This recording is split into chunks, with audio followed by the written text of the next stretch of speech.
In this way, his mind being made quiescent, and his body and emotional apparatus purified, the consciousness of the hidden grades or levels of his being may gently and gradually ascend and manifest to his perceptions, thus assisting him in his inward growth, in the conquest of ignorance and the acquisition of self-knowledge.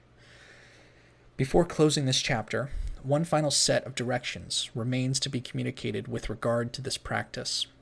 Once skill has been acquired in performing accurately and effectually this lesser banishing ritual of the pentagram, the student may endeavor to perform the entire ritual in his mind.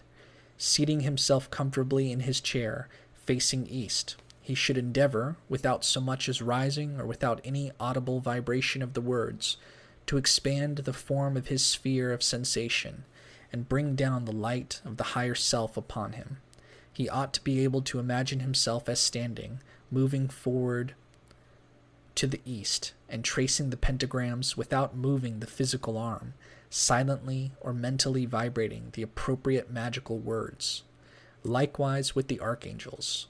The more determined effort to visualize them and mentally pronounce their names will help call upon the figures and evoke the type of force which should flow through them.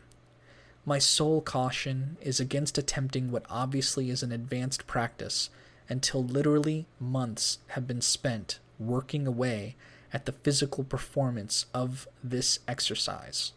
The writer knew some people who neglected to take this piece of sound advice. Their work became very careless and slapdash, and whatever advantage was to be obtained from the ritual was never forthcoming.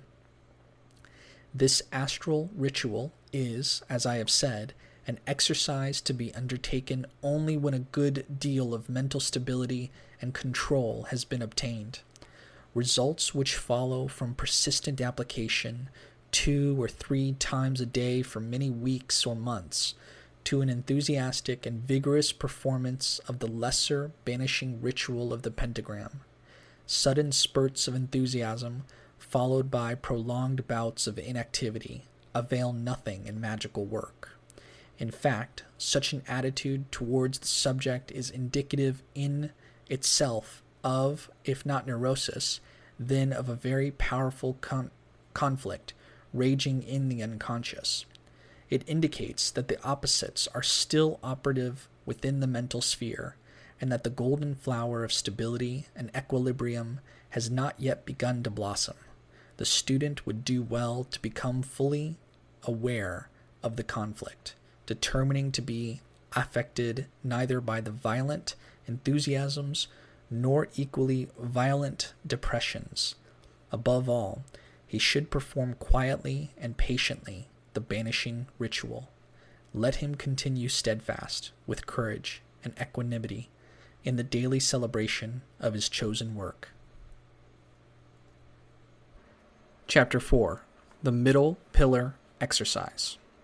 It is my confirmed belief that several weeks, at the very least, of patient application to the lesser banishing ritual of the pentagram should precede any effort to perform the middle pillar. For one thing, it will have trained the student in several little tricks of routine and magical technique, quite apart from the intrinsic virtues of the exercise, which is to purify and cleanse the entire sphere of personality, to the end that the higher self may manifest through a purified body and mind. If the exercise has been labored at for 2 or 3 months, performing it 2 or 3 times during the course of each day, the student will approach the further stages of magic well prepared, quite able to cope with and accommodate the increased vitality and power which will pour through him. It will be realized how necessary analysis is as a preliminary routine to magic. The student should have arrived at a fair understanding of himself, his motives, and the mechanism of his mind, and integrated himself more or less thoroughly so that no dissociation or serious neurosis exists within the psyche. For the presence of a powerful complex of associated ideas in this unconscious, or a marked dissociation splitting off of one part of the psyche from the other, we will have the effect of short-circuiting the flow of energy generated or released by the middle pillar. An explosion in the form of a complete nervous breakdown, or even the destruction of mental stability, will be a likely result. Many instances have been known of unprepared students contracting fatal physical illnesses through attempting work of this nature, though this is more true where Eastern exercises have been unwisely attempted. Some of these unfortunates, when the dissociation was rendered complete, have succumbed to chronic melancholia or taken their own lives. These warnings are not intended to be portentous or terrifying, but only to impress upon the student the solemnity of these undertakings, a journey of self-conquest, than which nothing could compare in importance or seriousness. To my mind, the exercise described as the middle pillar is the groundwork of all actual developmental work. It is a process which is the basis of magic. That this has been but seldom realized is obviously at the root of the futile attempts to do ceremonial and perform ritual, of which the general public hears every now and again. Even students of magic of many years standing have been guilty of negligence in this respect, and also failing to recommend it to their successors. The name of the exercise is taken from the position of the central Sephiroth on the diagrammatic tree of life. See Figure 2, page 28. This exercise concerns those centers numbered 1, 6, 9, and 10. It also includes the shadowy center drawn in dotted lines, placed between 3 and 4. For various reasons, I cannot go into detailed metaphysical explanations as to the underlying philosophy of this shadowy Sephirah. Those students who desire more information about it will discover the elaboration of this theme in my Garden of Pomegranates and my Rosicrucian adventure.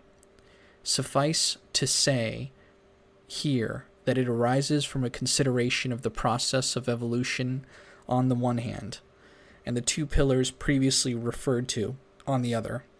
The ancient philosophers who developed the system believed that as man evolved, that is to say, as he developed sufficient control over his emotions as to be able to remain poised in a detachment from the dual pull of the opposites, so there developed within him a new faculty of discrimination and spiritual discernment. Psychologically, this idea has been verified, for it has been said that as the overactivity of the superficial mind, the flitting from one thing to another, prevents creativeness, so equally does inertia, dullness, and the unwillingness to move.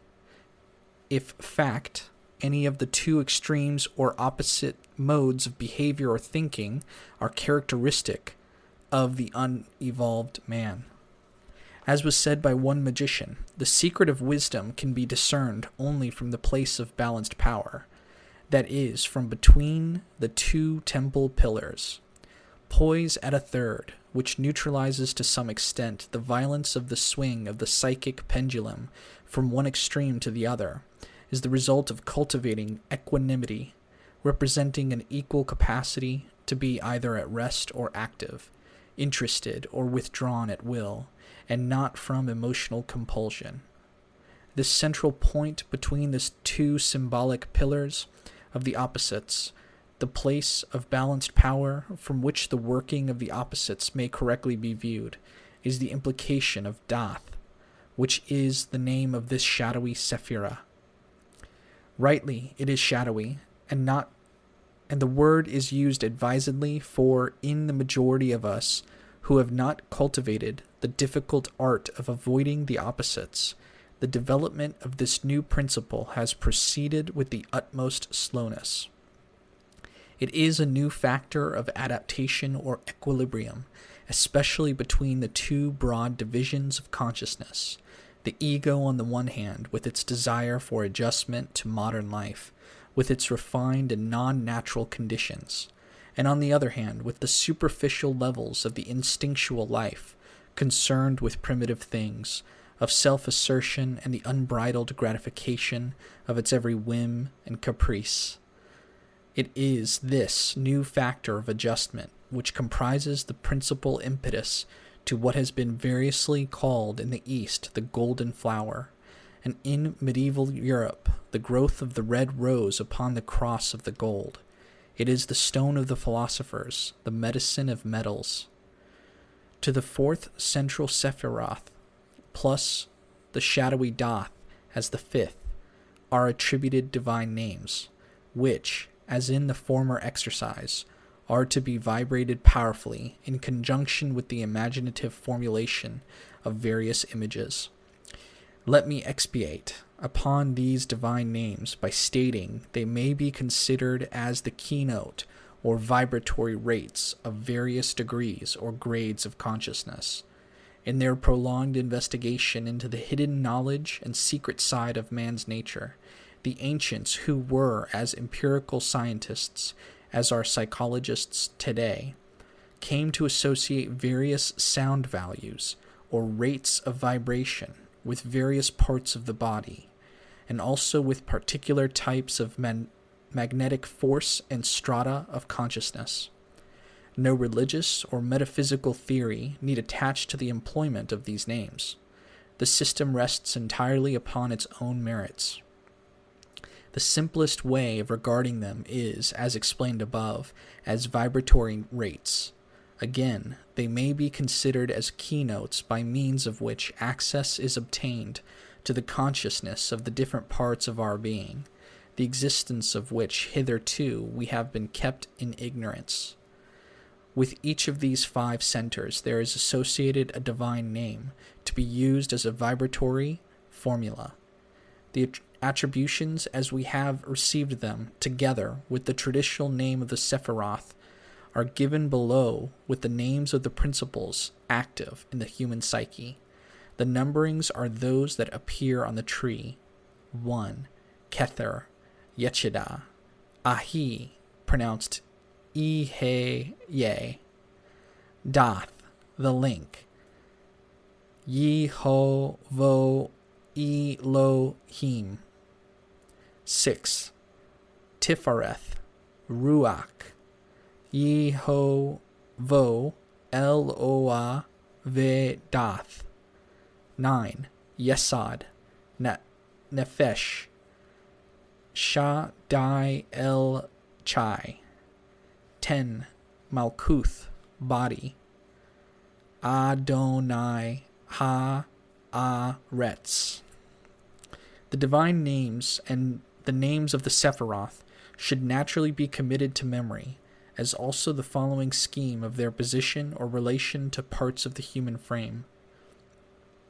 Kether, the first Sephira, is a center of light, and in the Kabbalistic cross it is attributed to a center posited slightly above the crown of the head. It refers to that higher genius, or it, which, not yet fully incarnated within, broods above, a silent watcher. It is for each of us the source of inspiration and freedom and enlightenment. It is life itself. Doth, the shadowy Sephira, which develops in the course of evolution as we learn the domination of our mental and emotional propensities, is situated at the nape of the neck. Its position is at a point on the spine just below the occiput, about 1 or 2 inches above the larynx, and its diameter may be imagined to be about 4 inches in extent. It is conceived to be a symbolic link, self-induced and self-devised, between the higher genius on the one hand and on the other, the ego, the conscious self referred to that group of characteristics clustered around Tifareth. On the middle pillar, Doth connects the higher faculties to the ego, Kether to Tifareth. This latter Sephira is resident in the neighborhood of the heart, and its sphere extends from the diaphragm or solar plexus more or less to the spine. Its center may be imagined to be the lowest point of the sternum or breastbone to which the ribs are attached, its diameter being about 6 inches. Below Tiphareth is Yesod, a center which is referred to the region occupied by the generative organs, and its size should be visualized as the same dimensions as Tiphareth. The final center is Malkuth, referred to the feet, and it will be found by experience that the ankles comprise the periphery of a visualized sphere, about 4 inches or so in diameter, the center being the sole of the foot. The method of working this practice, called the middle pillar, is to stand upright, hands to side, eyes closed, breath being inhaled and expired steadily. Above all, the mind should be quiet, calm, and still. When familiarity with the exercise is obtained, it may be performed sitting or lying down. These preliminary conditions being fulfilled, let the student begin by transferring his attention to that region immediately above the crown of his head, to where he should endeavor to visualize a sphere of white brilliance. To accomplish this may take some little while. Several attempts may be required before any realization of this center occurs. But when it has been obtained, let it be regarded with a certain sense of devotion, and contemplated as being the spatial correlative or correspondence of the vital core of his being. This devotional attitude should enliven it considerably, and the sense of light and power, the first avenues of sense by which this higher phase of consciousness may be grasped, should increase wholly beyond anticipation. At this juncture, let him vibrate 3 or 4 times, slowly, the name E-He-A. This is a Hebrew divine name meaning I am, or more accurately, I will be. A statement which in reality is all that one can truthfully say of the self. Every other characteristic and quality belongs not to its own intrinsic nature, but to vehicles and sheaths of consciousness through which it functions. Steadfast in the contemplation of this source of power and enlightenment, he should endeavor to feel that an all-penetrant beam of brilliance is emitted downwards towards the nape of the neck. Here it widens, expanding to form a brilliant center similar to, though smaller in, diameter than that above the head. Applying the same vibratory technique here, while realizing that this is not his divinity, but its conscious link or point of contact with his ego, the student should again feel the radiation of power and vitality. So marked and powerful should this become at this juncture, that even in the palms of his hand will the vibration of energy be felt as almost of a physical nature, and quite possibly a prickling sensation which will be noticed in the head and neck. A quite indescribable sense of poise and mental quiescence should be experienced. No inconsiderable attainment, no small acquisition in these days of hurried business life and social fluttering. After several vibrations of the appropriate name, again the beam of light should descend to the heart or region of the solar plexus, and from there a warmth and quite different sense of power will gently radiate, as though from an interior sun. Here, too, a name should be slowly vibrated in such a way, which can only come through practice, as to detonate precisely in the physical area being contemplated and not in another. It must be felt to vibrate in the region between the diaphragm and the point opposite to it on the spinal column. Pass in contemplation from the heart to the center of the generative organs. Visualize the sphere of light and vibrate the name, employing the same technique as before and noting carefully the reaction in consciousness. Some minutes having been spent arousing this center and vitalizing it in with power, pass downwards to the feet where the magical center will be found to awaken quite easily. In point of fact, it will be discovered that the mere contemplation of Kether, the center above the head, will by reflex action bring into the operation the Malkuth center, these being the two poles, height and depth, of the middle pillar. This very briefly is the technique.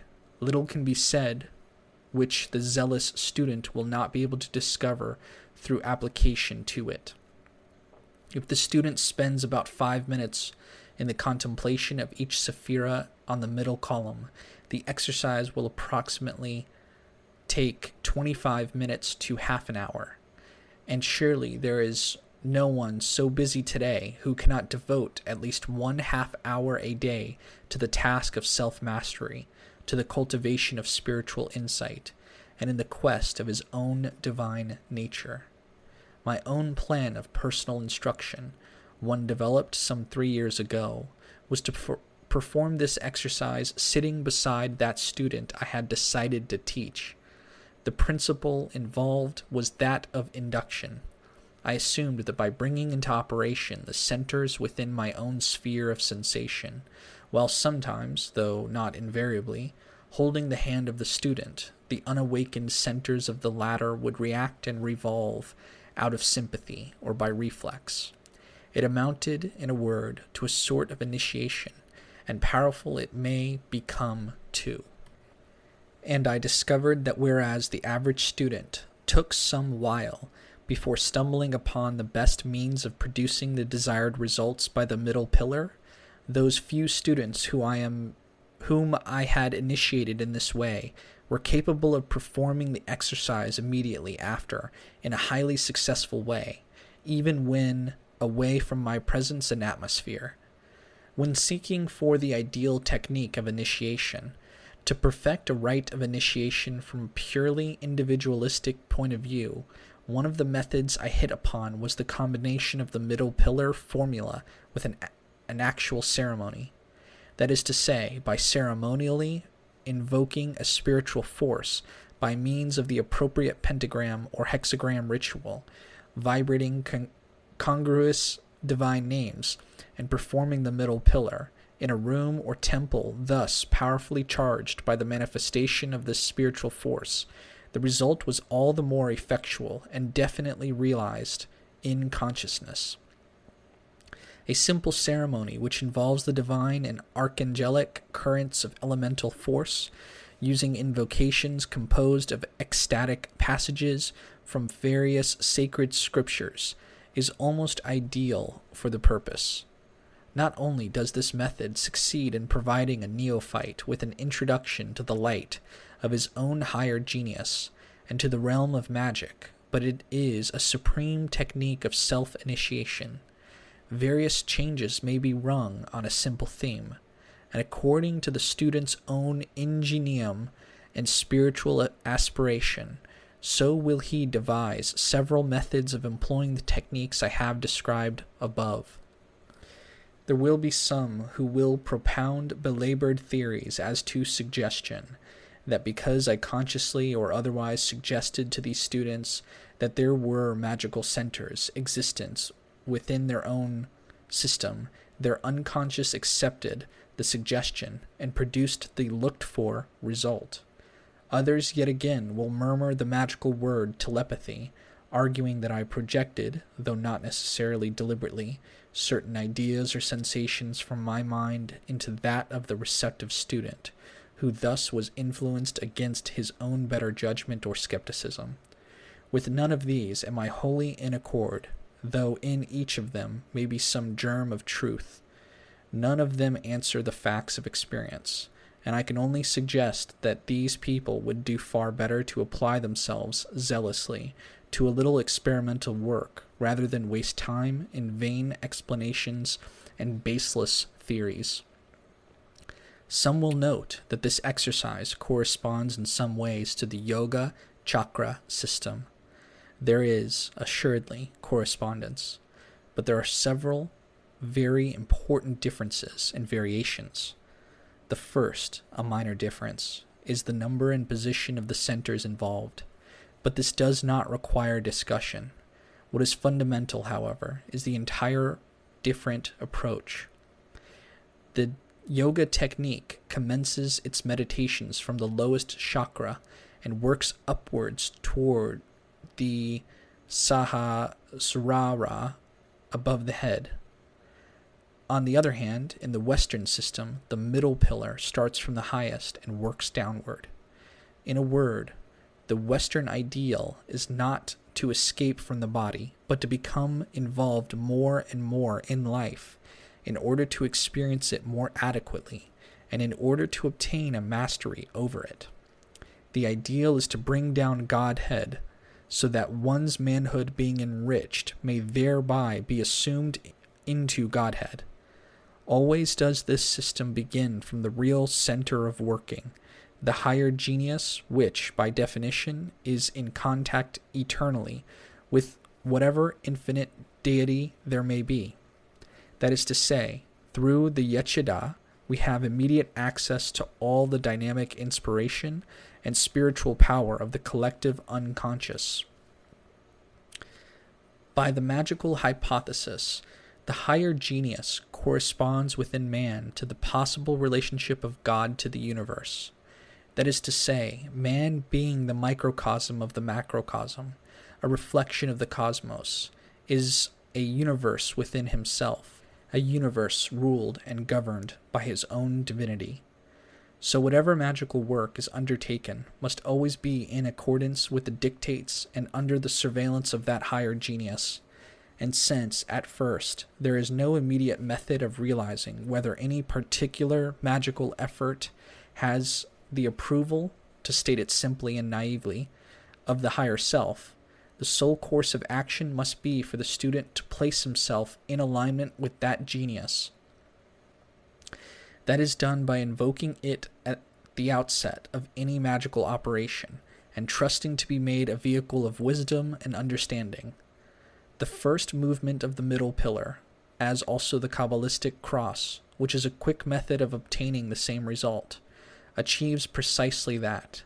For since the source of love and life has always been conceived of as light, the preliminary step is to perceive that brooding brilliance, above which is the emanation of, or the direct center through, which manifests the higher genius, or with which the latter is in especial sympathy.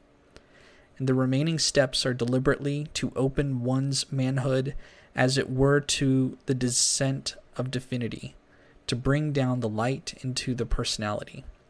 Here it must be emphasized lies the vital distinction between the yoga chakra system of the Hindus and the magical exercise of the middle pillar. At first, such a descent is characterized by an increased sense of power and vitality. Gradually, this widens to emotional quiescence and control with a mental poise, followed by a gradual broadening and enhancement of the entire mental horizon. There is yet another highly useful application of this formula. It is to the art of healing that I refer.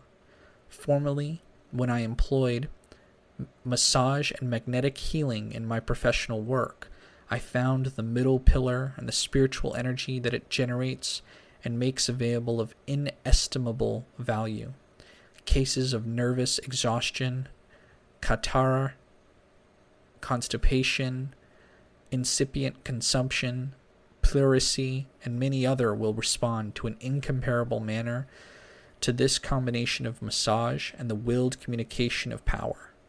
That is to say, using effleurage and friction, especially on the spine, as the principal massage technique, one should place oneself en rapport with the higher self by the contemplation of the center of light above the head. By silently vibrating the divine name appropriate, one is enabled to tap a tremendous source of healing power, which is infinitely greater than that which ordinarily one has at one's disposal as an average human being. This magnetic or spiritual power flows through one steadily and powerfully, directed by a calm will and assisted by a clear visualized idea of the result desired. It may be communicated like an electric current through the arm and hands to the fingertips. Thence it enters the patient's body as the palms of the masseur's hands glide over the surface being treated. It requires some little practice to retain awareness of this divine light while engaging in so strenuous a physical effort as deep massage, but it is not an impossible one. It is a great help if the visualization of the sphere above the head is attempted whilst walking, for example. When this can be done, then its employment for the purposes of healing is quite simple. I can commend it unequivocally, both to physicians and psychologists. It is my hope that analysts will take over the technique for use in their own consulting rooms. Let them adopt it in its entirety as the one ideal method of inducing the right state of mind, appropriate to free association and cathartic confession. Should its present form be considered unsuitable, I reiterate that it has possibilities which render it worthy of being remodeled in the light of present-day psychological knowledge to suit modern contingencies. There are several little physical helps which greatly enhance the degree and amount of power which can be made available. Correct breathing, especially, is one of them. There could hardly be a better adjunct than breathing in a rhythmical manner. The latter in itself, quite apart from the middle pillar, is supremely efficacious in producing quiet and calm. The entire system is stilled and strengthened as the lungs slowly take up a rhythm and keep it indefinitely. First of all, the student should train himself in the method of breathing correctly, that is to say, in the method of filling his lungs with air from the very bottom. He should combine abdominal with both diaphragmatic and costal breathing. The act of inspiration, if carefully observed, consists of these three phases. First, the abdominal part of the lungs are filled, then that underlying the diaphragm, and finally, as the shoulders are slightly lifted, the thorax itself becomes filled. They are so continuous as to appear an undivided act. In this way, every cell of the entire lung surface comes into contact with the oxygen inhaled, which is thus passed onto the bloodstream. Most of us usually breathe very insufficiently, only a fraction of the cellular surface of the lung coming into contact with the inhaled air. Thus, there is always a large quantity of residual air in the lower reaches of the lungs. There is always a large surface of the lung area which is not employed, and a quantity of carbon dioxide and cells in an impoverished state of health are ever present.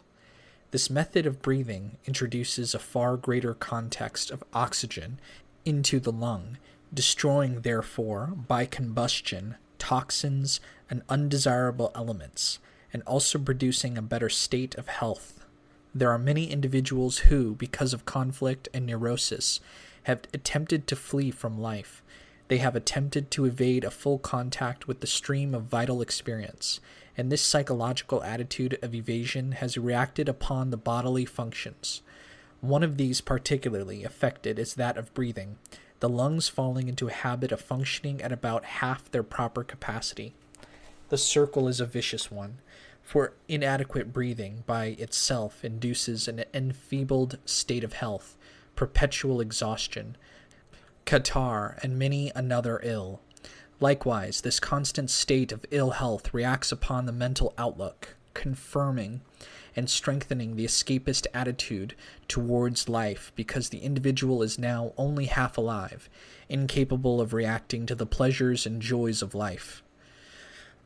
For mind and body, as so often reiterated in these pages, are not two distinct units. The functions of the one interlap with and interpenetrate the functions of the other.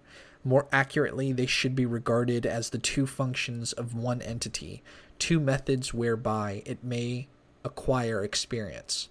Too much, therefore, cannot be said of the necessity for cultivating the lungs to operate at full capacity.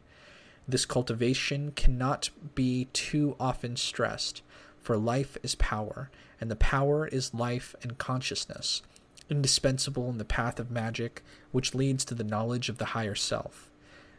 The proper method of deep breathing having been acquired, the cultivation of a rhythmic breath should be the next step. The most suitable and simple method is the 4-beat rhythm. If the student will inhale very slowly, mentally counting 1, 2, 3, 4, and then exhale to the same beat, he will discover that this undoubtedly is the best rhythm for inducing that state of calmness and peace which is so necessary for meditation and reflection. And in passing, let me add that the state of quiescence sought after is one not of positivity and negativity. It is one of alertness and eagerness. What one should cultivate is a quiescence in which every mental faculty is alert, waiting to be used. A tranquility characterized by a sense of enormous power and capacity is the state to be aimed at, one in which there is the maximum of awareness and inner poise. Success in the technique of the rhythmic breath is an unmistakable symptom which cannot fail to be recognized when it arises. There is first the sense of peace, satisfaction, and quiet joy, without the least cessation of one's mental capacity. Next, one follows a sense of vibration felt all over the body, as though every cell and molecule were acting in unison and moving, as it were, in a single direction. The result of this vibration is to transform the lungs and the entire body into a single storage battery, generating and storing electricity and power, transmuting them into will and faculty. Hard upon this, if the rhythm be persisted in, comes to a quiet ripple over the diaphragm or solar plexus, a difficult symptom to describe, because it produces no perceptible physical or recognizable change, though the sense of the rhythm is none the less distinctly felt. When this occurs, and when one becomes aware of a single vibration through the body, and a gentle vibration or sense of luminosity and lightness in the brain, the student may be assured that he has achieved success in this particular practice. This state gained, the middle pillar should be proceeded with, and the names could be silently vibrated in tune with the rhythmic inhalation and exhalation of the breath. The sense of the brilliance above which I prefer to think of as the lamp above the head, or as others have called it, the candle of vision, becomes much more perceptible and marked. Very often it develops into an awareness of a whirling sphere of fiery light, radiating peace and illumination into the mind and the body. Little more need be said, for I have no desire to provide material which may act upon suggestible minds. There are people so constituted as to be able to produce symptoms of any described kind with the least application, and with practically no spiritual effect upon themselves or their mental or moral nature, and certainly no progress in that path which leads to the knowledge of the higher self. Silence with reference to symptoms and results is therefore most desirable. Chapter 5. Circulating the Light and the Formula of Vibration. The formula of the middle pillar has many and varied uses. It serves as an excellent prelude to any type of spiritual work. For those whose penchant or principal interest is the art of meditation as the supreme means of placing themselves in alignment with the higher self, no better opening to that meditation could be found. It also serves, as suggested above, as the only worthwhile preparation for serious magical work. It is that technique which generates the magical power, which by its presence spells success in the routine of ceremonial or ritual magic. Those who have not applied themselves to this practice, or have not stumbled upon its essential core by accident, as very often happens, are certainly not those who have in any way proved the efficacy of the art of ceremonial. They believe that the ultimate factor which confers success is any one of 1,000 things, save this particular preliminary one.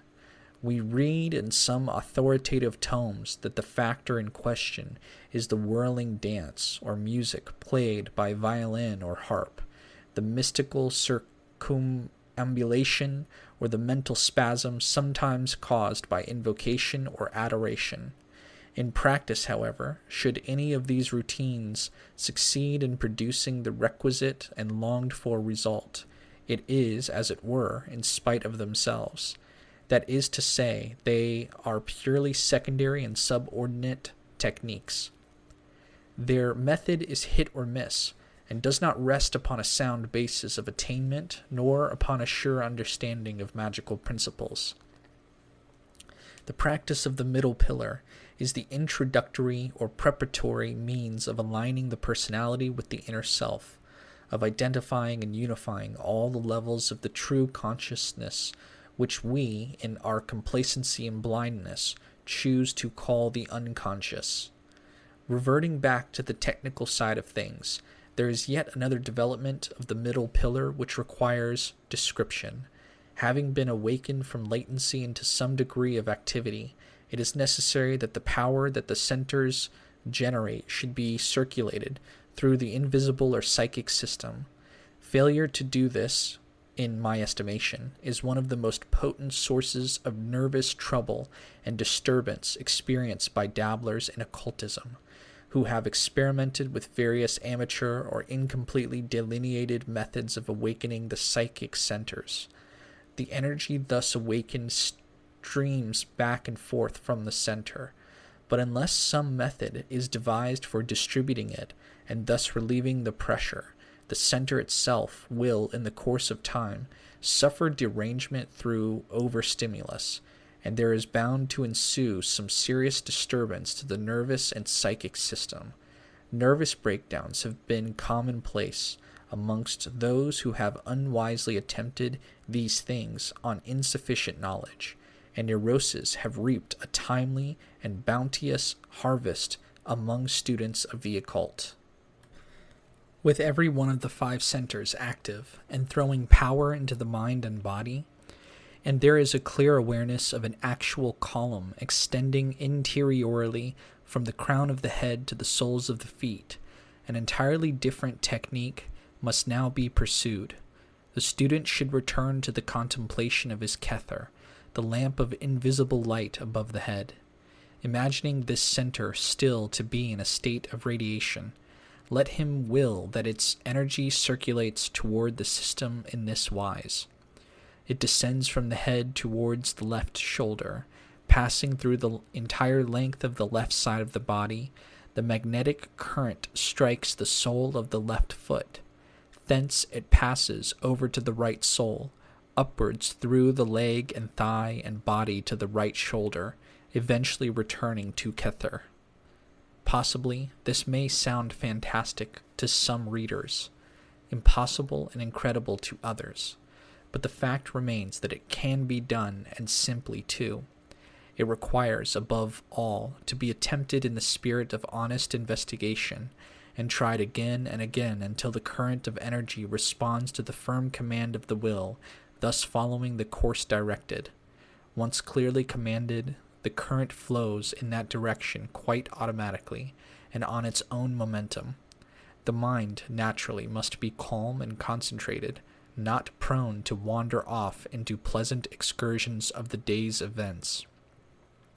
In this way, a great deal of the power generated is circulated through every particle of the body, so that each of these cells feels alive as it never has felt before, thus to be remembered quite apart from the enhancement of the general field of consciousness.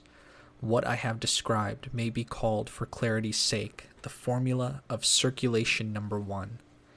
It is now necessary to circulate the stream of power in yet another direction. The object is to ensure that no single area of the sphere of sensation be omitted from its vitalizing and cleansing passage.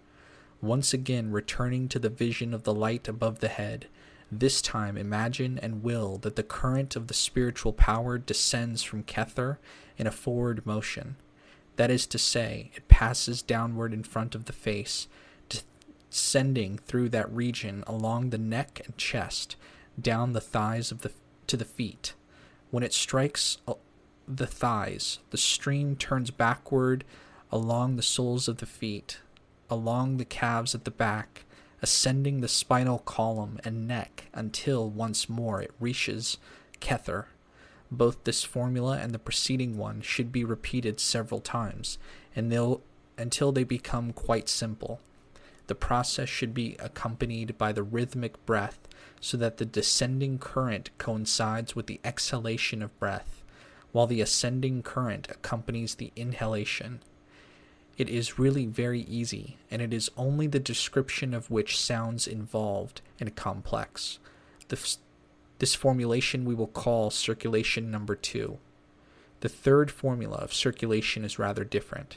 The two preceding methods will be discovered to have produced wheels of power spinning around the periphery of the aura or sphere of sensation at right angles, as it were. The third formula is more akin to the motion of a spiral. Having returned on each of the former occasions of circulation to the contemplation of Kether, imagine the upright column of brilliance, corresponding to the middle pillar, formulated through the center of the body. Pass now to the visualization of Malkuth emanating its inherent power of stability and equilibrium and fertility.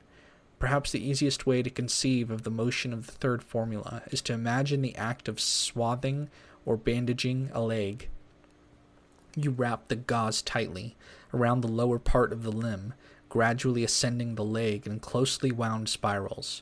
This simply is the technique of the formula under consideration.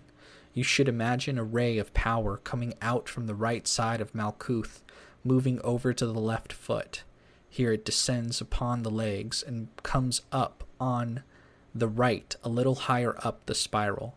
Repeat the same movement again and again, until eventually you feel the distinct sensation of a whirling of spiritual power, which gradually rises from the feet to the thighs, its spiral current still fairly close and connected, overlapping those immediately below. From the thighs, the whirling or spiral proceeds up the trunk tightly enwrapping or enswathing it with a bandage of pure white light. This continues until once more the current returns to rest in Kether. This completes the formulae of circumambulation, as the method is sometimes called. These circulatory movements will be referred to again later, and the student is asked to pay special attention to them. The Chinese yoga instruction, The Secret of the Golden Flower, has a sentence or two which is very apposite to this technique of the mystical circumambulations. Quote, "Therefore, when the light circulates, the powers of the whole body arrange themselves before its throne, just as when a holy king has taken possession of the capital and has laid down the fundamental rules of order, all the states approach with tribute. Therefore, you only have to make the light circulate. That is the deepest and most wonderful secret. The light is easy to move, but difficult to fix. If it is allowed to go long enough in a circle, then it crystallizes itself. That is the natural spirit body. This crystallized spirit is formed beyond the 9 heavens. It is the condition of which it is said in the book of the seal of the heart, silently in the morning thou fliest upward." End quote. To summarize the practice, the middle pillar consists of several phrases. There is the preliminary establishment of a rhythmical intake and exhalation of breath, the formulation of the 5 centers on the middle pillar, each one separately, and finally, the several formulae for the distribution of the power thus generated. As one becomes more and more familiar with this process with the passage of time, the practice being continued daily, little artistic flourishes, as it were, may be introduced to enhance its efficiency and assist the process of interior development. Some caution, naturally, is needed. Common sense is essential. The student does not wish to generate or open himself to more power than easily he can accommodate. This would prove, if not dangerous, then quite useless. For one thing, it would impede his own development and progress. The additions referred to are the colors of each center to be visualized whilst vibrating the name. This notably changes and stimulates the reaction of the sephira. Care is needed, and that is why it is recommended that for months the student should not apply himself to this color scheme, contenting himself exclusively with the visualization of the light centers as white in color. Kether is of pure white brilliance, and the rays that it emits and radiates upon the personality are of the same hue. Lavender blue is the color that is traditionally associated with Dath. Tifareth is gold, while Yesod is purple or puce. It is when we approach the consideration of the Malkuth color that we experience some difficulty. Tradition gives us several scales of color, all of which are of equal efficacy. The sphere of Malkuth is divided by two diagonals into 4 sections, citrine at the top, black at the bottom, with russet and olive occupying the 2 side sections.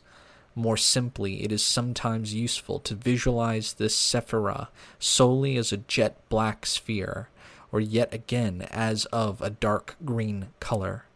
The student must suit himself here, finding out by practice which visualization produces the best results. When he has pursued such a practice for many months, let him extend the scope of his efforts to the formulation not only of the middle pillar, but the sephiroth of the 2 side columns as well. By doing this, he formulates within the sphere of sensation the 3 pillars of the complete tree of life. The technique and the procedure to be followed is precisely that delineated with regard to the sephiroth of the middle pillar.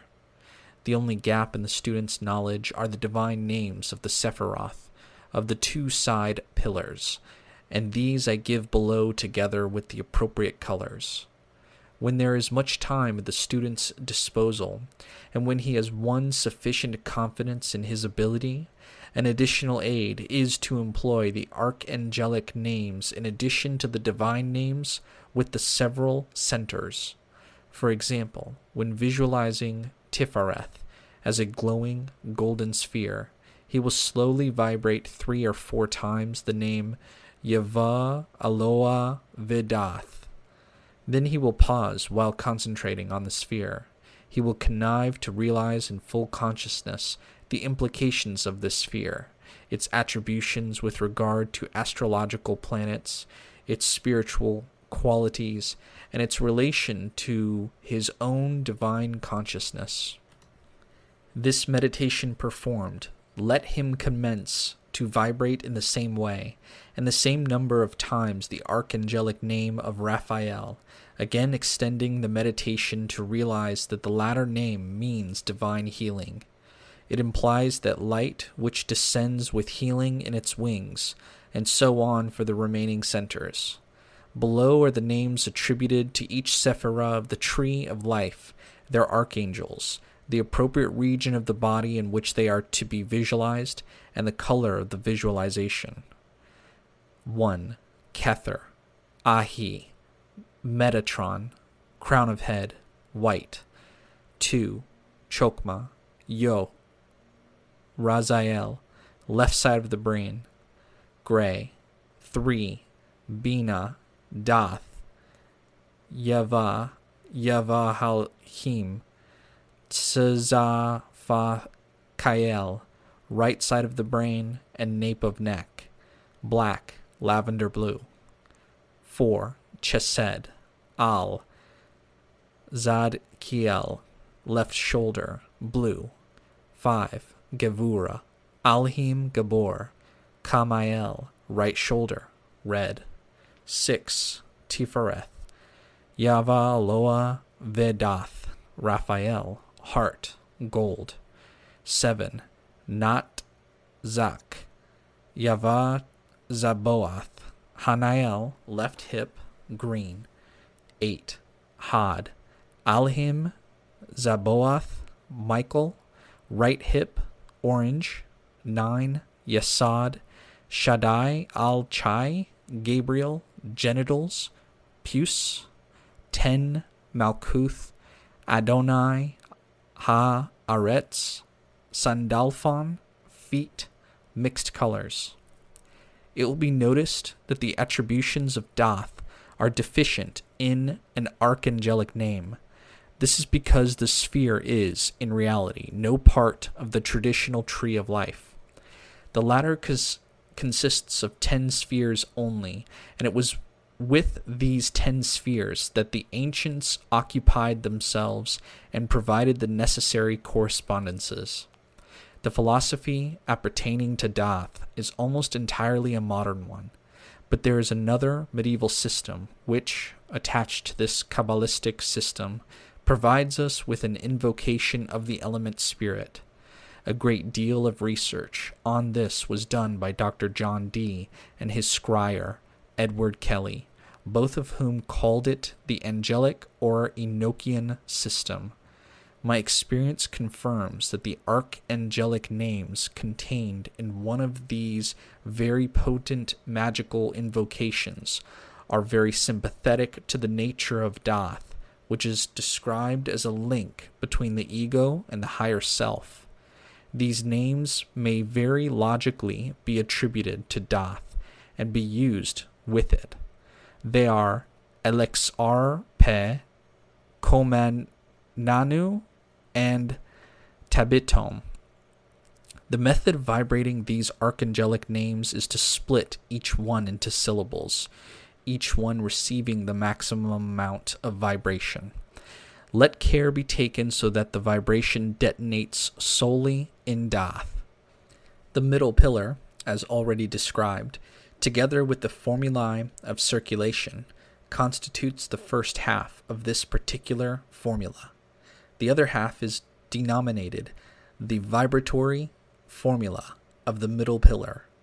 To perform it properly presupposes a great deal of familiarity with the results to be obtained from the middle pillar and the complete tree of life exercise. It, however, proceeds a stage further.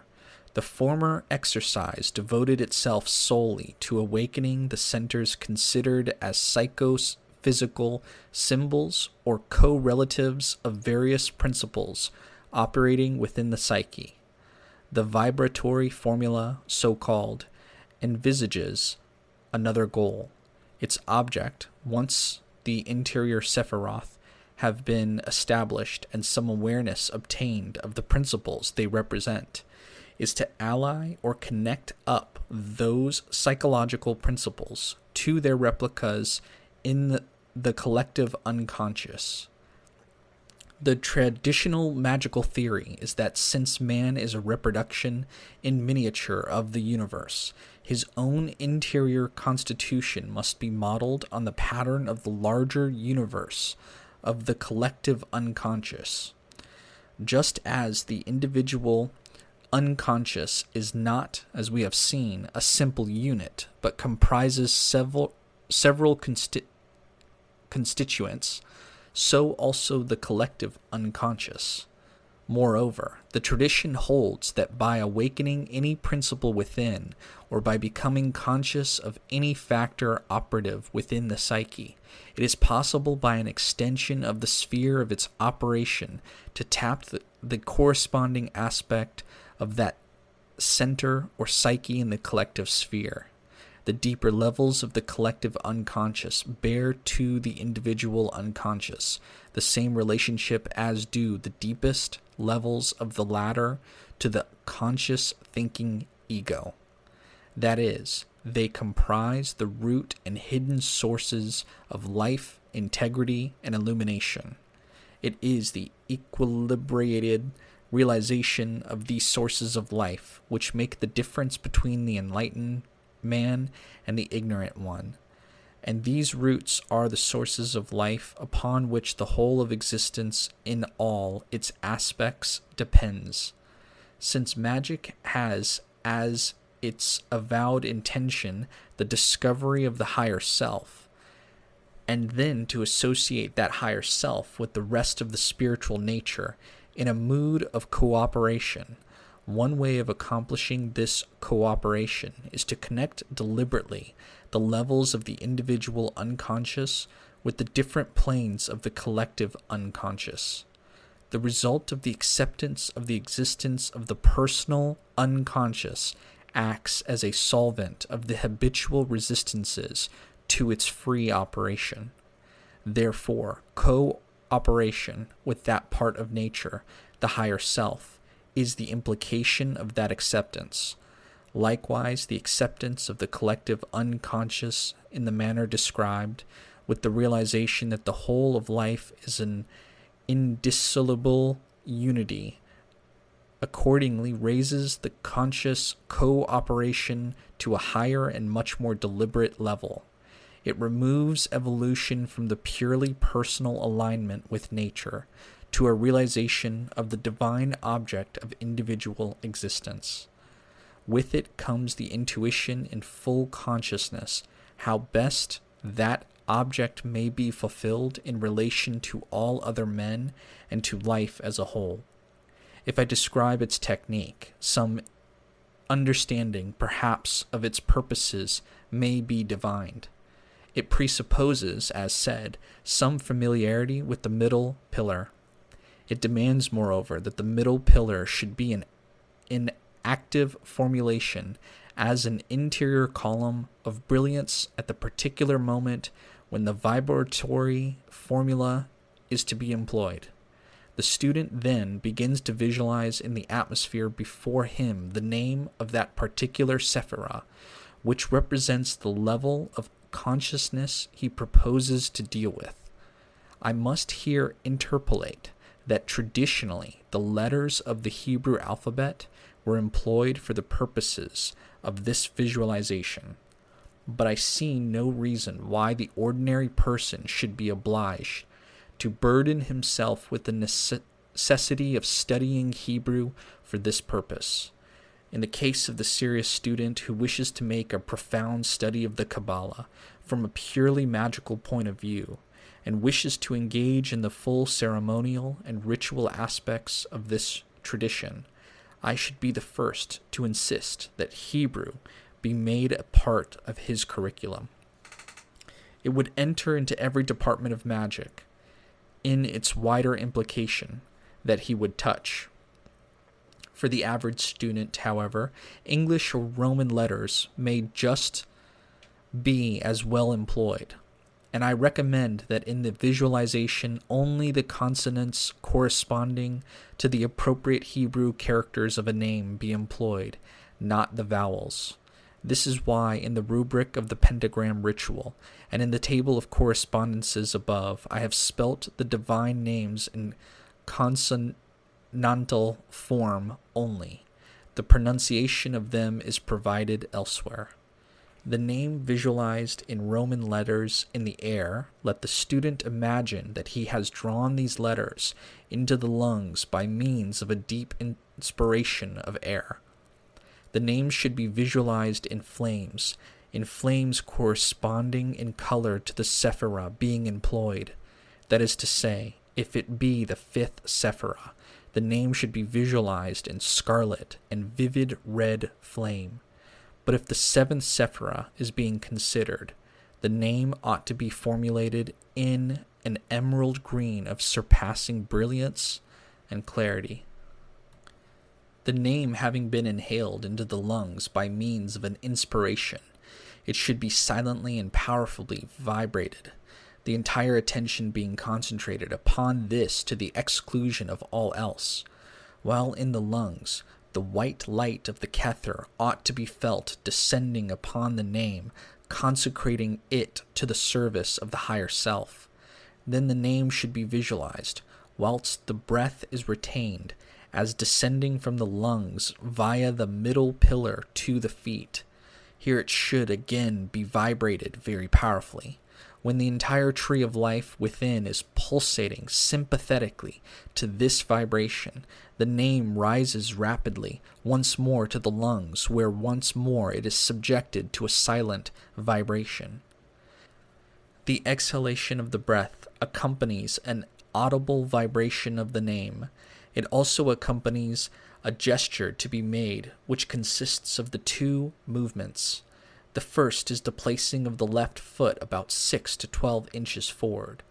The second is the raising of both hands to the side of the head on a level with the eyes, then flinging them forward as though to project a force emanating from within. As the arms are flung forward, the exhalation and powerful vibration aloud of the name takes place. This gesture is called the projecting sign.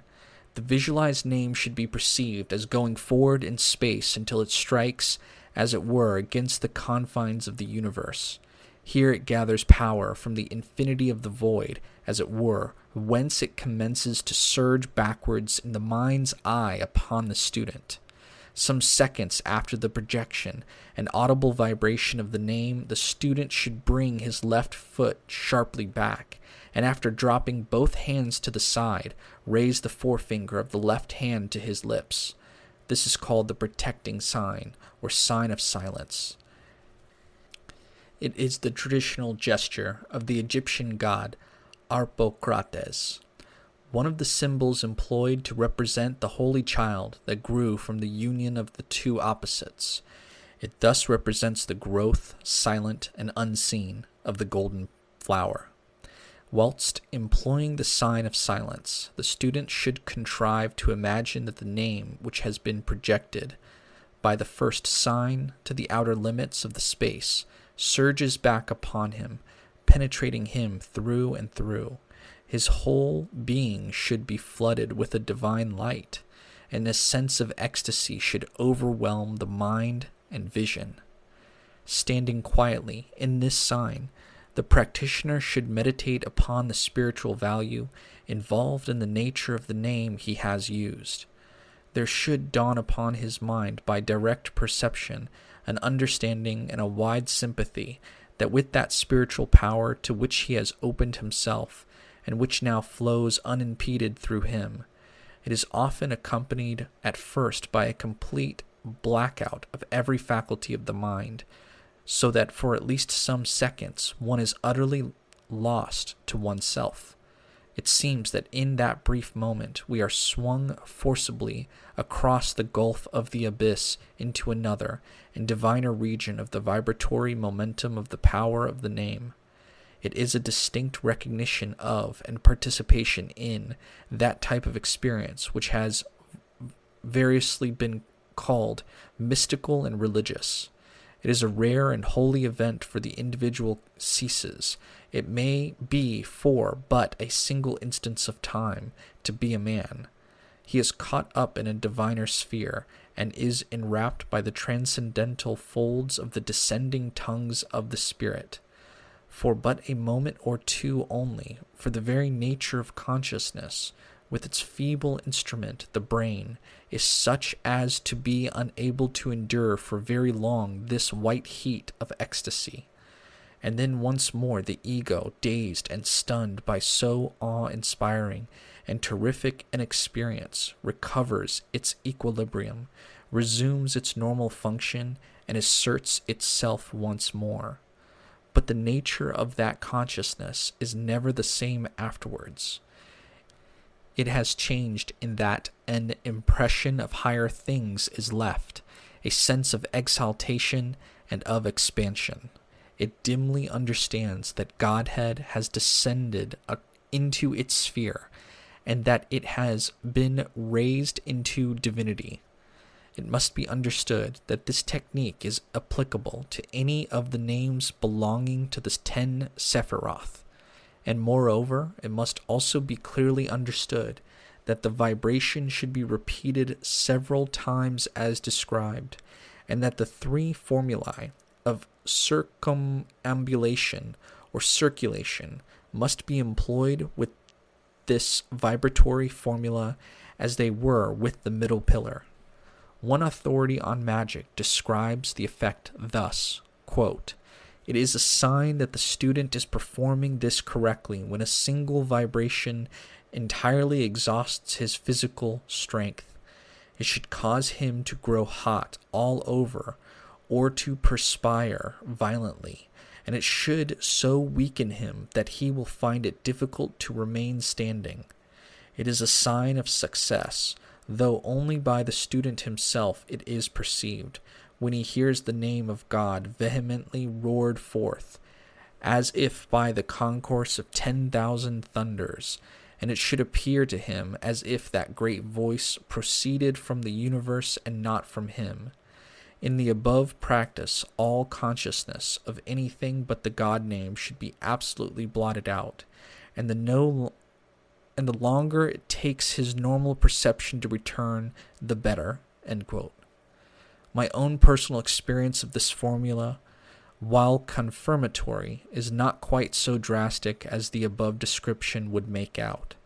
2 or 3 little hints may be given to the student which may be helpful. The first of these is with regard to breath capacity. Shallow breathing renders the vibratory formula null and void, or at any rate of little value. It seems to confirm the yoga theory of a certain relationship existing between the breath and consciousness. The Western system as such does not countenance or employ the yoga theory whereby the rate of breath is slowed down in order to restrain the motion of the mind. But from the physical point of view, which is valid in its own sphere, those lungs which are capable of filling to their fullest capacity and are capable of retaining the breath for over 30 seconds are more likely to be useful for this formula than weak and puny lungs. Another important point is that the experiment should be performed in as nearly an empty room as possible, or where this is not practicable. All heavy furniture should be cleared as far from where the student stands as is compatible with the size and arrangement of the room. The reason for this is simple. The sharp pang of ecstasy, the dizziness induced by full inhalation and prolonged retention, and the enormous power with which this vibratory formula generates are so tremendous that until the student accustoms himself to it by frequent repetition, he may find himself incapacitated for a second or two. The perspiration, by the way, induced by this practice is a peculiar one, being very similar in consistency and odor to that generated by pranayama of the yoga system. The incapacity experienced is such that he may, while lost to himself, stumble forward and fall. If during the practice the fall is to be encouraged, then it is as well that it should be on to a carpet or something soft. It would spoil the effect of the practice were the student to break up the induced state of consciousness by casting his eye about anxiously and with fear to avoid doing himself a physical injury by hitting some piece of furniture. When the practice, however, has been repeated some dozen times or so, the entire psychic and physical system becomes accustomed to the severe strain imposed upon it without manifesting any sign of weakness. The student will find himself enabled to make the sign of silence without falling or stumbling, even though the surge of power within him may feel unbearable, and the ravishment of ecstasy too intolerable to stand. But wisdom says, "Be strong. Then canst thou bear more joy. Be not animal. Refine thy rapture." Repetition and becoming accustomed to the mental and spiritual phenomena induced by the formula makes the ecstasy more bearable and enables one to become strong in that spiritual joy and capable of resisting the physical symptoms of weakness. There are innumerable other techniques which are included under the comprehensive term magic: divination, clairvoyance, astral projection, god forms, and many others. The only matter requiring some few words here is that of ceremonial. But the principles underlying this are so simple that the student who has understood the psychological principles laid down earlier in the book will have no difficulty in understanding its function. The purpose of ceremonial is that of all magic, the awakening of the interior man, the aligning it with the consciousness and powers of the universe about him. Its method, though, seems to be the novice slightly different from the others. Actually, however, its procedure is identical with the other techniques, except that it brings them down to the physical plane. That is to say, instead of performing a series of purely introverted exercises, ceremonial magic devotes itself to enacting on the physical plane a series of psychic events. That is to say, it combines, according to its own principles, the benefits of introversion with those of the extroverted temperament. We have seen that the 10 Sephiroth represent different principles in man. The former chapters have described various methods of dealing with these constituents and with bringing them into operation. Ceremonial magic would apply itself to this problem of the manifestation of interior psychological principles in this way. It would take a room or a temple and so arrange it as to represent either the tree of life as a whole or some particular aspect of a portion of it. The philosophy of the diagrammatic tree is explained in various Kabbalistic works, and an understanding of that would determine the arrangement employed. Certain stations would be set up in the temple, with officers placed there to represent the activity and operation of a certain sephirah. Thus a ceremony, as it has been arranged by individuals who were thoroughly conversant with magical principles and with the basic principles of the tree of life, would be a celebration in dramatic form of the powers of these 10 Sephiroth. The celebration of it physically, with each officer aware of the Sephirah represented and knowing how to bring the power of the Sephirah into operation either by the vibratory formula or by the assumption of the traditional god form ascribed to that Sephirah, will have made available an enormous amount of power. The penetration of the spiritual force into the sphere of sensation and its reaction upon the consciousness of all present is likely to produce a result in consciousness similar to, but not much more concentrated and powerful than, the effects of the magical methods above described. Little more need be said, but each student can work out the idea more completely. A great deal more material on the subject of ceremonial magic may be found in my Tree of Life and the Golden Dawn. But for the moment, my remarks may be limited to the above, and I must again emphasize that what has been reiterated throughout the entire length of these pages. Ceremonial magic will avail the student nothing, and be of no practical use to him until he has applied himself with great sincerity and application to the simpler practices delineated above.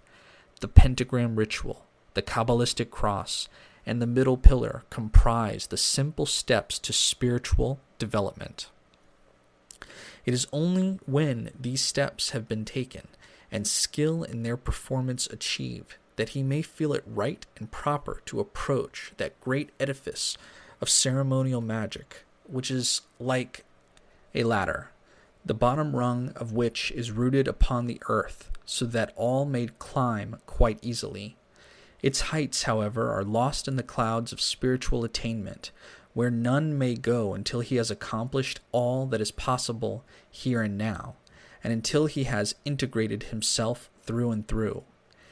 As has so often been stated here, I consider that analytical psychology must be regarded as the first part of that onward journey to the heights at the end of the distant plains.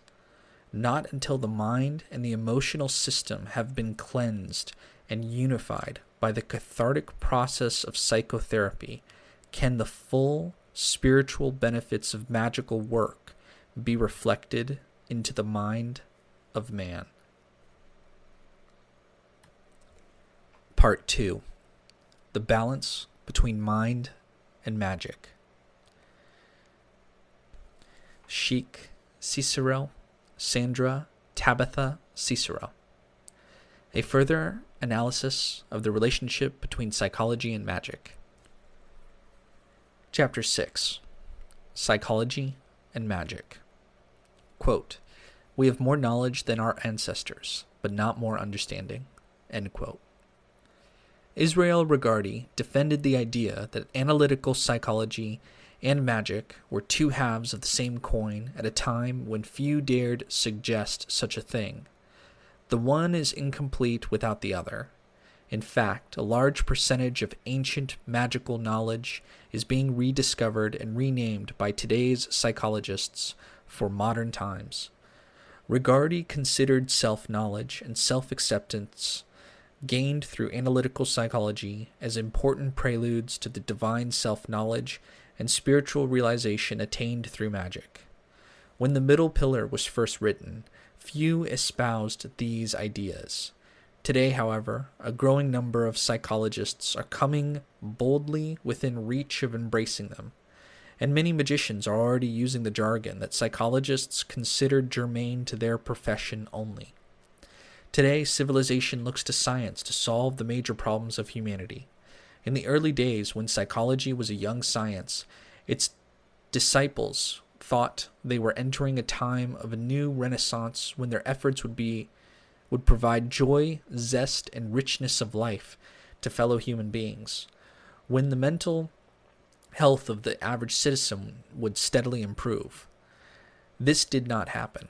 All the efforts of psychologists to understand the human mind and why we do things has not helped us put an end to violence, war, despair, global pollution, or overpopulation, which are all problems of human thought and behavior. As one modern psychologist admits, there is a widespread belief that psychology has so lost contact with real human experience that there would be no point in asking it to solve major human problems. After Sigmund Freud and his peers arrived on the scene, the clinical model of modern psychology methodically discarded any notion that the human soul was spiritual in nature. Why is the science of psychology incomplete without magic? Because it doesn't go far enough. It analyzes human thought, motivation, and behavior, but not the human soul. It is soulless and sterile. You won't find the best descriptions of the human condition in a book on psychology. Look instead to literature, art, poetry, and in certain passages of the world's holy books.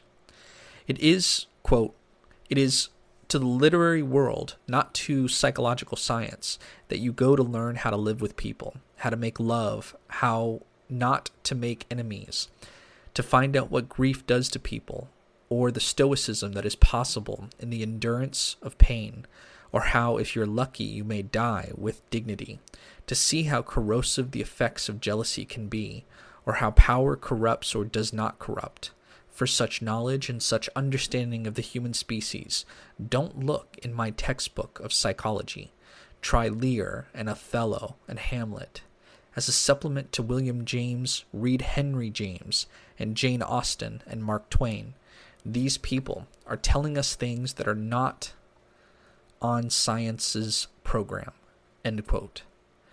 Not only is modern clinical psychology detached from the humanities, it is divorced from spirituality. Throughout history, humans have forfeited tranquility, comfort, and sometimes life itself for spiritual motives. Spirituality is important to our health and well-being. It is so much a part of us that trying to understand human beings without it is like trying to study fish and omitting the fact that they live in water. Unfortunately, many psychotherapists have done just that, persuading themselves and their clients to believe that this spiritual portion of them either does not exist or is irrelevant. Psychology and spirituality should not be separate entities. It is time to tear down the artificial walls that define them. The various schools of magic and their extensive teachings comprise an enormous body of wisdom that was the forerunner of modern psychology. The ancient art of magic can give back to the modern science of psychology that which it has so unwisely neglected, a systematic practice for addressing the spiritual factor in humans in a manner that is in accord with modern psychological principles. One of psychology's founding fathers, Carl Gustav Jung, was aware of this even if some of today's psychotherapists have forgotten it. A sign hanging above Jung's office door read, Avocatus atque non avocatus Deus aderet. Whether or not he is called, God will be present. Since the goal of both magic and psychotherapy is the well-being of the individual, it is only natural they become reacquainted with one another. Contemporary psychology must transform itself to include a more holistic approach wherein the physical, psychological, and transpersonal aspects of the individual are all seen as interconnected, and humanity's need for healing, spirituality, and guidance is respected. If psychology can be compared to a dictionary of words in a specific language, the human psyche, magic can be compared to a book of poetry that makes those words come alive with meaning and relevance in our lives. Psychological/spiritual evolution. Now that we have reprimanded modern psychology for its shortcomings, we can explore some of the monumental contributions it has made to the understanding of the human mind. From there, we will explore how psychotherapy and magic can come together to the meaningful enrichment of both, and more importantly, for the benefit and welfare of the individual. Psychotherapy. Psychotherapy is the treatment of mental disorders with methods that revolve around the interpersonal relationship between therapist and client. A large portion of this entails helping clients explore their own ideas about themselves. The earliest form of psychotherapy, called psychoanalysis, began with Austrian psychologist Sigmund Freud, 1856 to 1939. Freud discovered that the corporeal systems of patients suffering from hysteria often disappeared after seemingly forgotten material was brought into the realm of consciousness. From this, Freud conjectured one of the most fundamental theories of modern psychology, that within the human psyche there exists a powerful segment known as the unconscious, which influences all of our actions, yet functions with material or content that cannot be recalled or remembered by normal processes.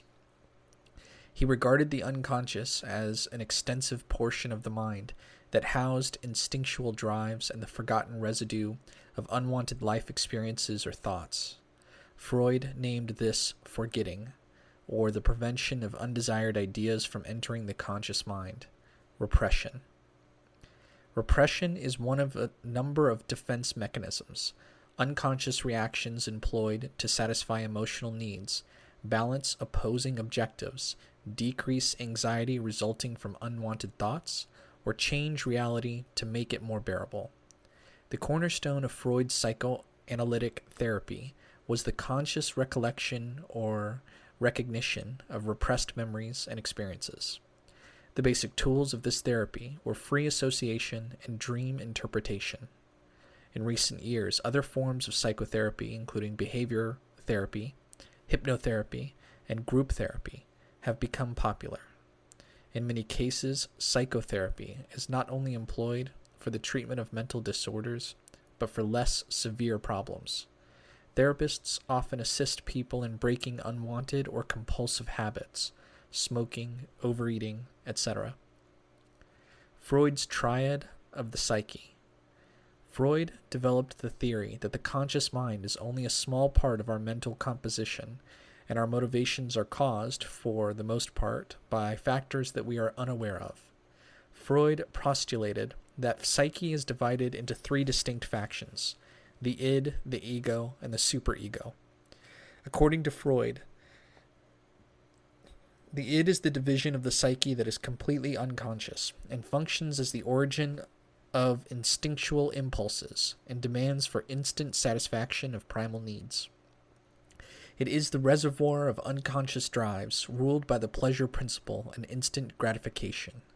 The ego is that portion of the psyche which is conscious, most directly governs thought and behavior, and is most concerned with outer reality. The ego mediates between the id, the superego, and the stipulations of reality or society. The superego, primarily unconscious, is that which is created by the internalization of moral standards from parents and society. It is the conscious and the ego ideal, a moralizing faculty which monitors and censors the ego. Because of society, parental guidance, and peer pressure, humans experience a process of repression from the day of birth. Thus, the id and the superego are usually in conflict in most people, since, as Freud thought, repression was necessary in order for humanity to live within the bounds of civilization. Human beings, according to Freud, are motivated by vital animal instincts, primarily the sexual drive, which he called the libido. Other principal elements of psychology uncovered by Freud were the ideas of the Oedipus complex and infantile sexuality. Freud's tools for exploring the human psyche included the hypnosis, dream analysis, and a new technique that he termed free association. The goal of Freudian analysis was to release repressed memories and provide an increase in self-knowledge that would release trapped energies and result in a more satisfying existence for the patient. Jung and spiritual psychology. The works of Swiss psychologist C. G. Jung, 1875 to 1961, can be seen as part of the apex of the occult revival of the late 19th century. Using the new vocabulary employed by Sigmund Freud, Jung described that knowledge of the human psyche which mystics and magicians had gathered since ancient times. What had once been veiled in occult jargon and symbolism, and thus viewed as superstition and nonsense by the public at large, was now for the first time expressed in such a manner that psychologists and other intellectuals sat up and took notice. Jung's exploration of psychology in conjunction with his study of the paranormal made his theories the crucial link between psychology and magic. However, his interest in occult matters was one of the primary reasons for his ultimate break with Freud. The difference between Freud's and Jung's approaches to psychology was primarily Jung's view that the human psyche was a whole organism, and Freud's belief that it was not. Freud extrapolated a rather disorderly picture of the psyche, wherein autonomous components of the mind battled for dominance. Jung saw the psyche as being complete in itself from birth. The various elements of the psyche attempted to work harmoniously together, and their natural inclination was toward unity. While both men recognized two basic halves of the psyche, conscious and unconscious, Jung further divided the unconscious into two levels, personal and collective.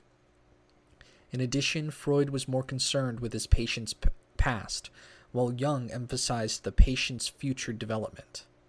Whereas Freud referred to his method as psychoanalysis, Jung preferred the phrase analytical psychology. Heilsweg. The psychology which Jung very gradually developed was described by him as Heilsweg, a German word which meant sacred way and a method of healing. Jung's idea of the psyche was based on a separation between the conscious and the unconscious, the personal unconscious being a small tributary of the greater river of the collective unconscious. The pilgrimage of the self symbolized the bringing of unconscious content into the light of consciousness. Heilsweg was a method for differentiating the self from the collective unconscious that was the blueprint of individual existence. It was a way of individuation, or the process by which a person becomes self-realized, a separate indivisible unity or whole which contains all aspects of the self. This was a radical departure from Freud's view that people are enslaved to the drives of the id and superego, which pressure them into conforming with society-sanctioned patterns of behavior. According to Jung, the ego's formation of an identity was not only the beginning of true personhood, but also the commencement of a natural polarity between the general and the specific. Several stages marked the process of Heilsweg, or individuation. The first step was the confrontation with the shadow, those unconscious aspects of the mind which have been buried or ignored by the conscious mind. This begins with the dissolution of the false self, the mask, or the outer persona. Quote, "The persona is a complicated system of relations between individual consciousness and society, fittingly enough a kind of mask, designed on the one hand to make a definite impression upon others, and on the other hand, to conceal the true nature of the individual." End quote. Next, the individual encounters his soul image, the anima, or the animus. The final step is the manifestation in dreams, visions, or fantasies of appropriate archetypes, primordial images such as the wise old man or the great mother, images that appear as themes in religion, mythology, and folklore. The process of individuation contains many particular aspects which collectively might be termed outer psychology. This category includes Jung's separation of introverted and extroverted personality types, as well as his organization of types in accordance with their conjunction of the faculties of sensing, thinking, feeling, and intuition. All of Jung's ideas were of vital importance to modern understanding of the human psyche. However, the most notable contribution of Jungian psychology was the concept that individuation was a spiritual excursion, and it is highly significant that this pioneer of psychology phrased his ideas in spiritual terms. Thus, it is no surprise to find that Jung's system complements the mystical Kabbalah in so many ways. The nature of the psyche. Jung's definition of the psyche included not only that which we call the soul, but also the intellect, the spirit, and the totality of all psychic processes. The psyche is as real as the body is real. All psychic phenomena are real, since the psyche is indistinguishable from its manifestations. The psyche expresses itself in images that are full of meaning and purpose. It creates reality every day. It has its own peculiar structure and form. Quote, "For the psyche as it presents itself, as it is experienced by us, is inseparable from our physical being. But this by no means implies a biological dependency. The psyche deserves to be taken as a phenomenon in its own right. There are no grounds at all for regarding it as a mere epiphenomenon, dependent though it may be on the functioning of the brain. One would be as little justified in regarding life as an epiphenomenon of the chemistry of carbon compounds." End quote. The psyche consists of many parts, but there are two primary divisions that are interrelated: consciousness and unconsciousness. Unconsciousness. The unconscious is not simply the absence of consciousness. It is the division of the mind containing elements of psychic makeup, such as memories or repressed desires, that are not subject to conscious perception or control, but that often affect conscious thoughts and behavior. The personal unconscious is that unknown part of the individual human mind that is older than the conscious part of the mind. It is the primal portion from which consciousness arises. This unconscious, equivalent to Freud's superego, is unique to the individual, and it contains suppressed, forgotten, or subliminally perceived contents originating from a person's life. Whereas the mind can be trained, the unconscious cannot. It is a creative and autonomous psychic entity that is beyond subjective control. Jung concluded that the collective unconscious does not include personal characteristics distinctive to one's individual ego, but rather the sum of what is inherited from the biological and psychic structure common to the human race. They are those acts and mental patterns that are universally shared by all humanity. The primordial images of the collective unconscious are the result of thousands of years of human struggle and experience. Quote, Every great experience in life, every profound conflict, evokes the accumulated treasure of these images and brings about their inner constellation. But they become accessible to consciousness only when the individual possesses so much self-awareness and power of understanding that he also reflects on what he experiences instead of just living it blindly. In the later event, he actually lives the myth and the symbol without knowing it. End quote. Consciousness. Consciousness is that component of waking awareness perceptible to a person at any given instant. It is a state of being mentally awake and observant, of having an awareness of one's environment and one's own existence, sensations, and thoughts. Consciousness is therefore the function which sustains the relationship between psychic content and the ego. Many mistake consciousness with mere thinking, when consciousness actually includes feeling, will, fantasy, and all other facets of waking life. Sentience is one of humanity's defining attributes as stated by Jung, quote, "Man's capacity for consciousness alone makes him man."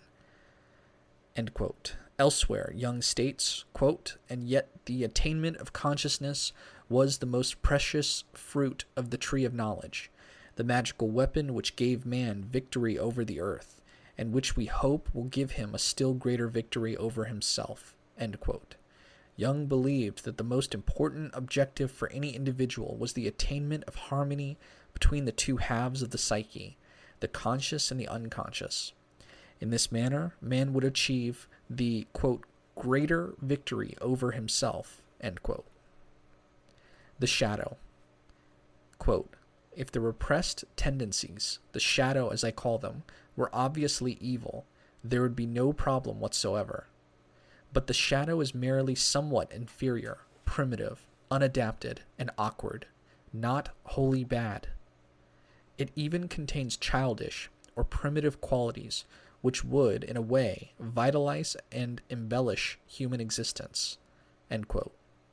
The shadow represents the sum of all personal and collective psychic elements, which, due to their incompatibility with the selected conscious demeanor, are refused expression in life and consequently unite into a somewhat independent splinter personality, a type of alter ego, whose unconscious inclinations run opposite those of the conscious.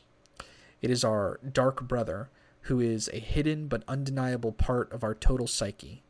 The development of the shadow coincides with that of the ego. Aspects that the ego rejects are repressed and have little or no outlet in a person's conscious life. The shadow often behaves to counterbalance the conscious, which can be positive or negative. Very much an archetypal figure, the shadow personality often appears symbolically in dreams as being the same sex as the dreamer. In addition, an individual will sometimes project his shadow, i.e., his own unwanted subconscious characteristics, onto another person. In keeping with his views on the unconscious, Jung proposed that there are actually two forms of the shadow: the personal shadow, composed of the individual's cast-off psychic content, and the collective shadow, which embodies all the collective repressed memories of humankind. By the way, on page 112, there is a figure 5, Jung's model of the psyche, outer world, inside a self, surrounded by ego and the shadow. The shadow contains animus, anima. The ego contains the persona. On the outside of the circle is collective unconscious and collective conscious. The personal goes in the collective conscious into self, and the unconscious in the collective unconscious also goes towards self in the middle. All right, back to the reading. Confronting the shadow. Quote, "Everyone carries a shadow, and the less it is embodied in the individual's conscious life, the blacker and denser it is. If an inferiority is conscious, one always has a chance to correct it. Furthermore, it is constantly in contact with other interests, so that it is continually subjected to modifications. But if it is repressed and isolated from consciousness, it never gets corrected. End quote. Throughout our lives, we are constantly having to suppress one attribute or another. Thus, the shadow can never completely be assimilated into consciousness. However, it is essential that the most conspicuous aspects of the shadow be raised to consciousness. Instead of rejecting the shadow, its counterpart, the ego will be invigorated by it.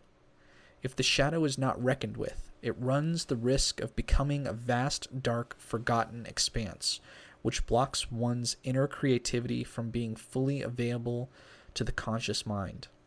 This is why some people strive with Herculean strain to keep a tight lid on their shadows, concealing their private demons with a thin veneer of moral perfection.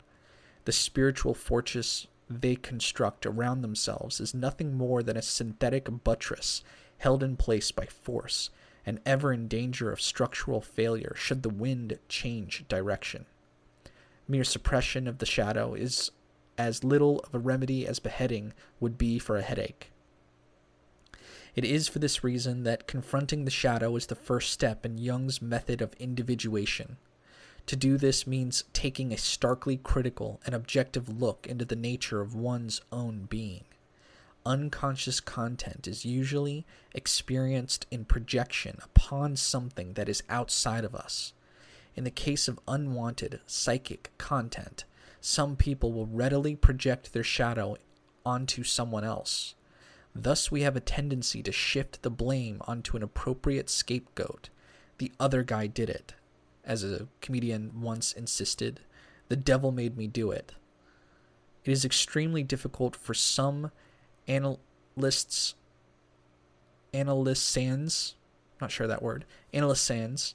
to accept the fact that they do indeed have a deep, dark side. The therapist, who tries to bring the shadow out into the open, often meets with enormous resistance because the client fears that the artificial structure he has carefully constructed to protect his ego will come crashing down. This is, in fact, the point at which many analyses fail, and the client, incapable of facing his unconscious self, stops the process cold and withdraws into his comfortable old self-deceptions. All of us must face our shadow side. This is especially important for magicians who seek to delve into the inner recesses of the human psyche, the mind of the microcosm. No spiritual progress can be made without it.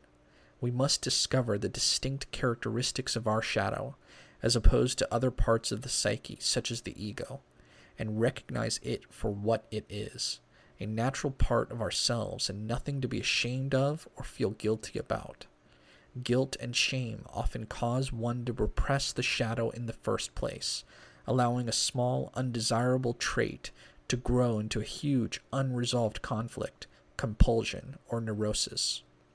In some ways, the shadow is like a neglected and resentful child who, if shown kindness and understanding, can learn to play with the other children. Objective understanding of ourselves will make it easier to face the shadow and other parts of the psyche as well. Regression exercise. Examining the events of one's childhood is a prerequisite for determining how the shadow developed. An excellent method for recalling childhood memories is the following regression exercise. Perform the LBRP. Perform the fourfold breath. Breathe in the count of 4. Hold the breath to the count of 4.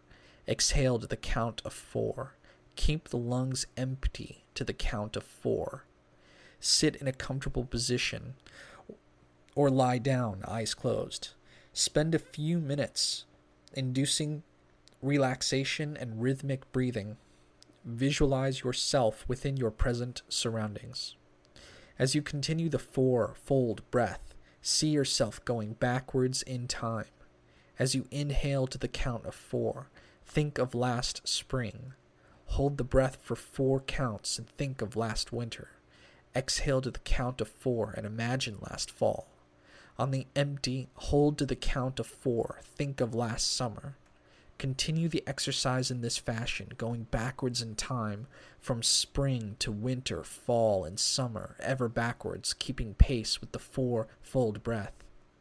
You may decide to go back in time in 5-year intervals, 5 years, 10 years, 15 years, 20 years, etc. At any one of these intervals, stop and visualize yourself at that particular point in time.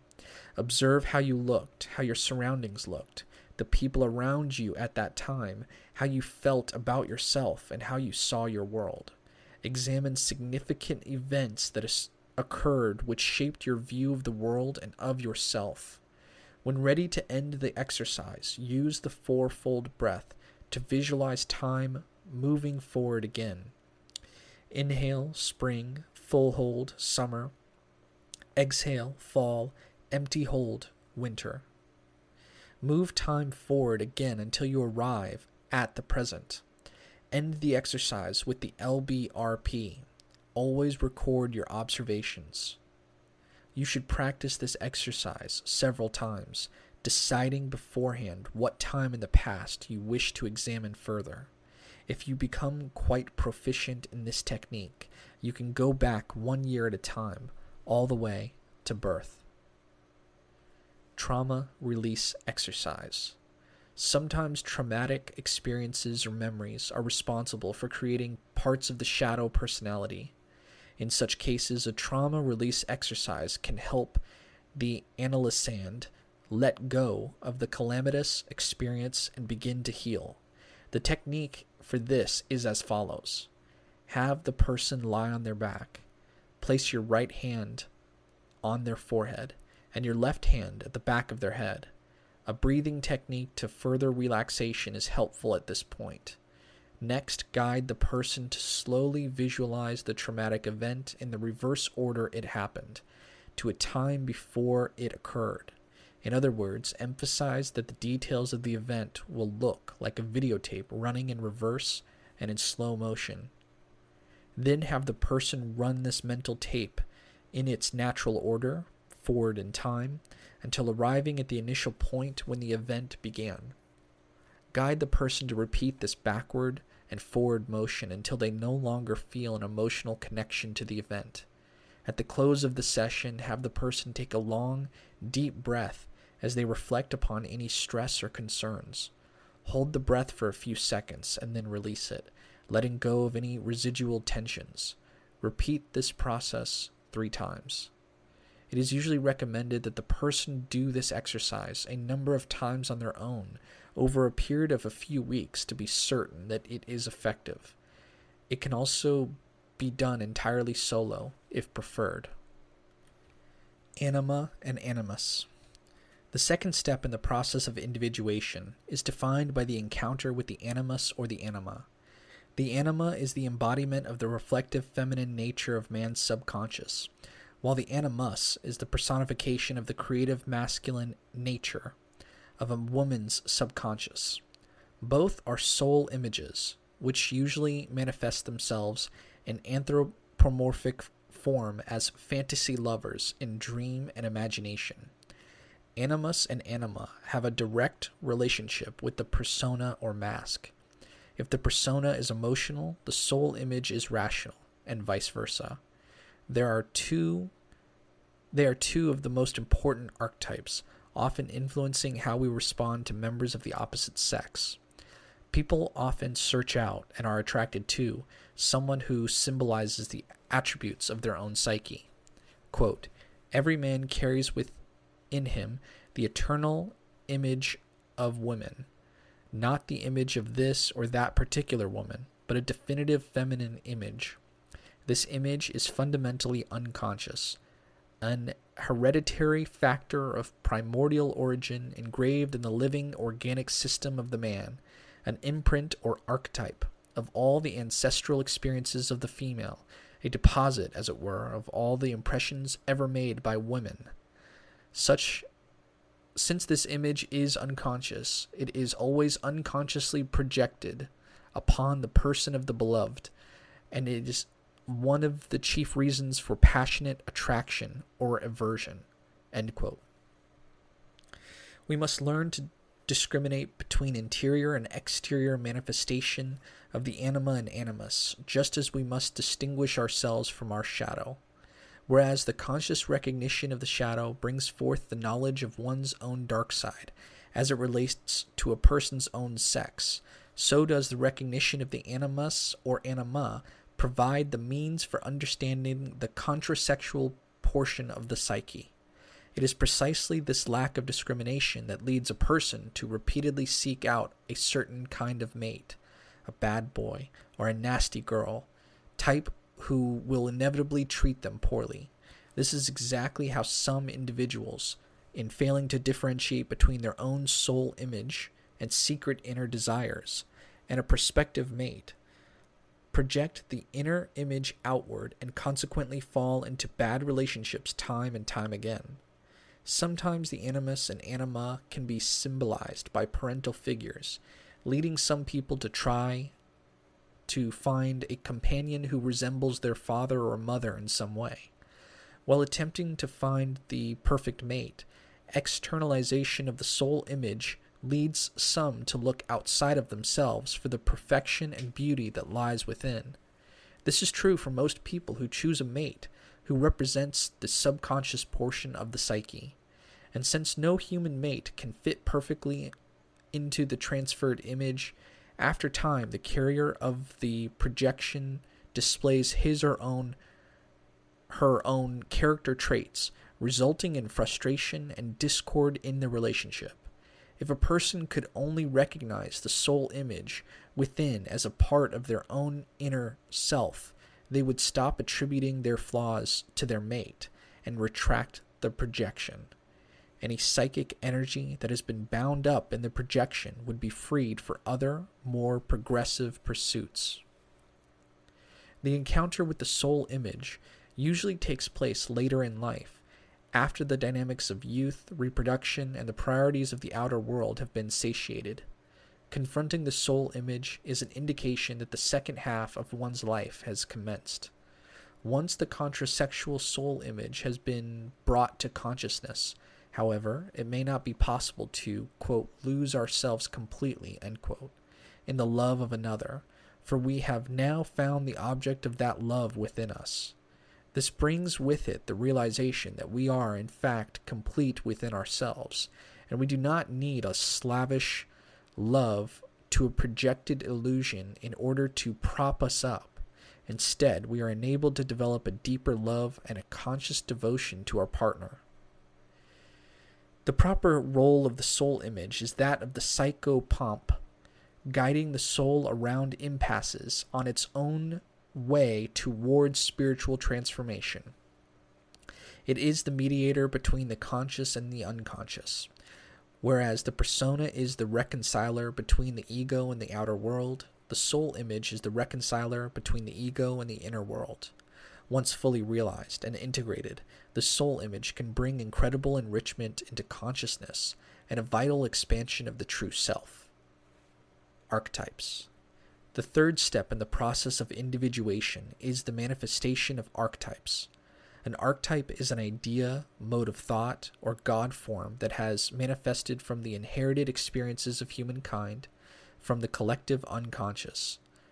Quote, the concept of the archetype is derived from the repeated observation that, for instance, the myths and fairy tales of world literature contain definite motifs which crop up everywhere.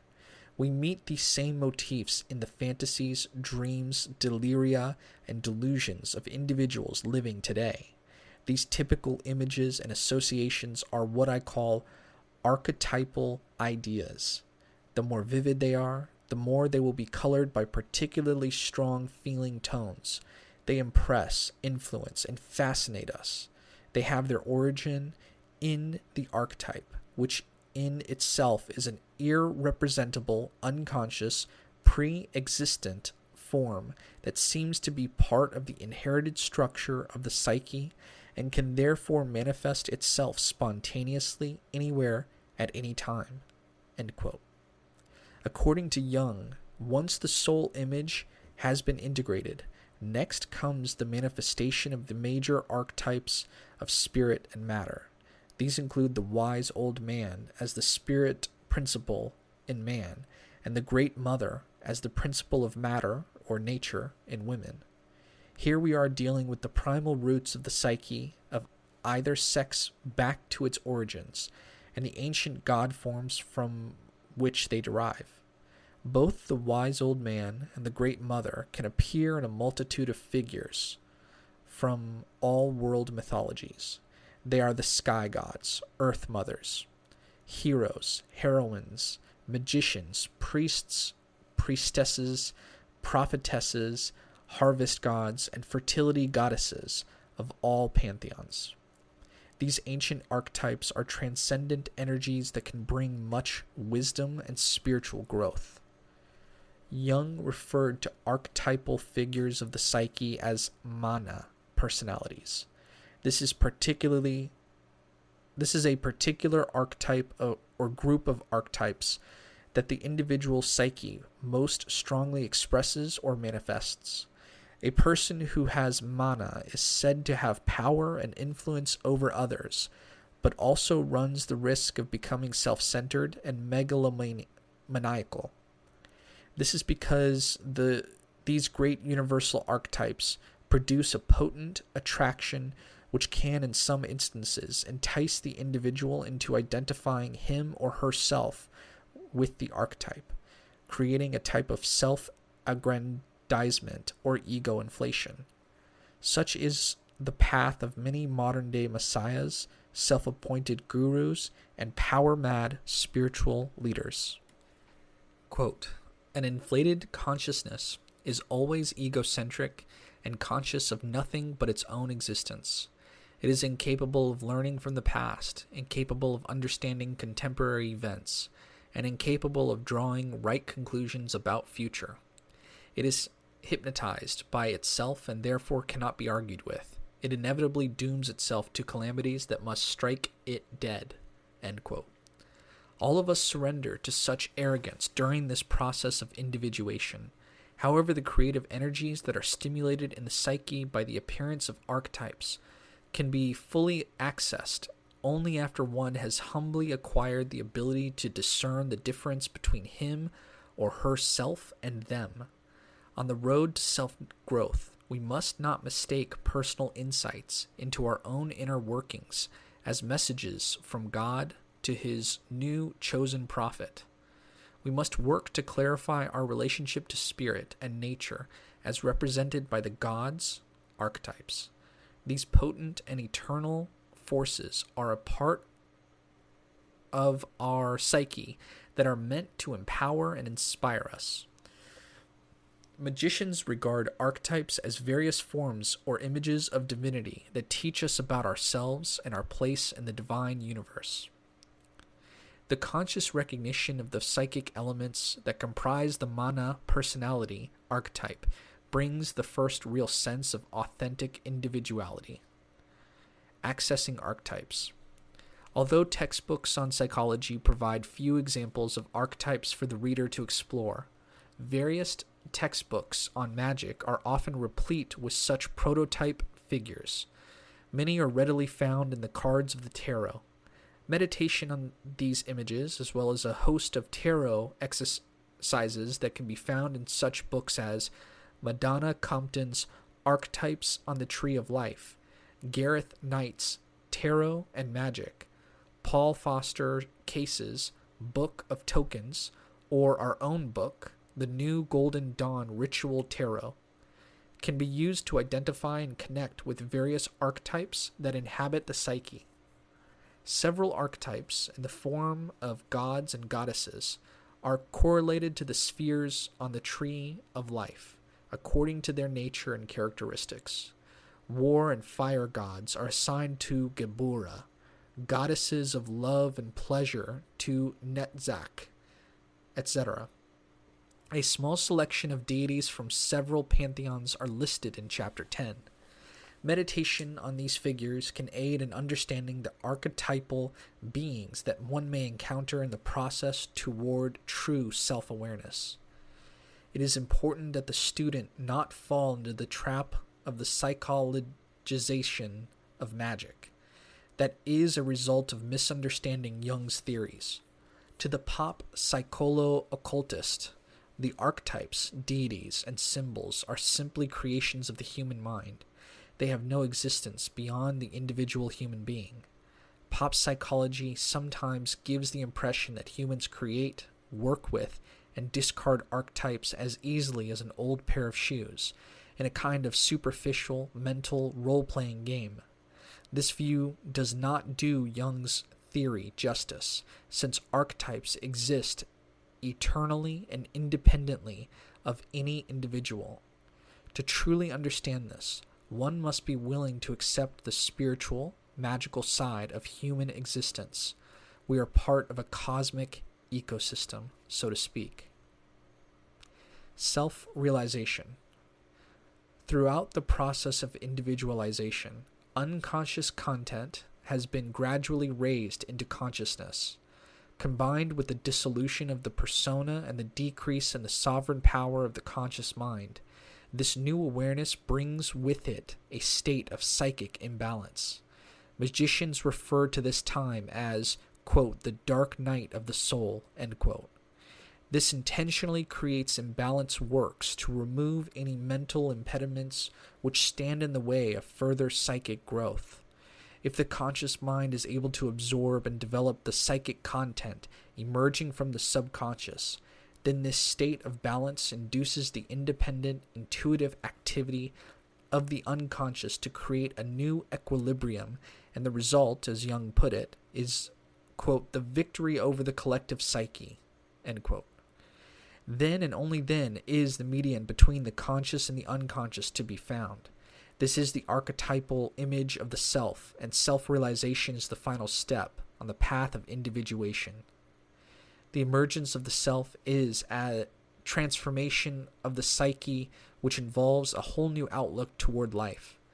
This is no easy process. Primal impulses from the subconscious will still assail us, but no longer will we totally identify ourselves with them or flee from them. We must do our best to understand them, and we should not let the resulting tension between the waking consciousness and the unconscious process disturb our daily routine in any way. Our ability to withstand this tension and persevere through a state of psychic imbalance is what will lead us to a new psychic equipoise. Consciousness and unconsciousness complement each other to form the greater principle of the self. Not only is the self at the center of these two halves of the psyche, it is also the circumference which surrounds them.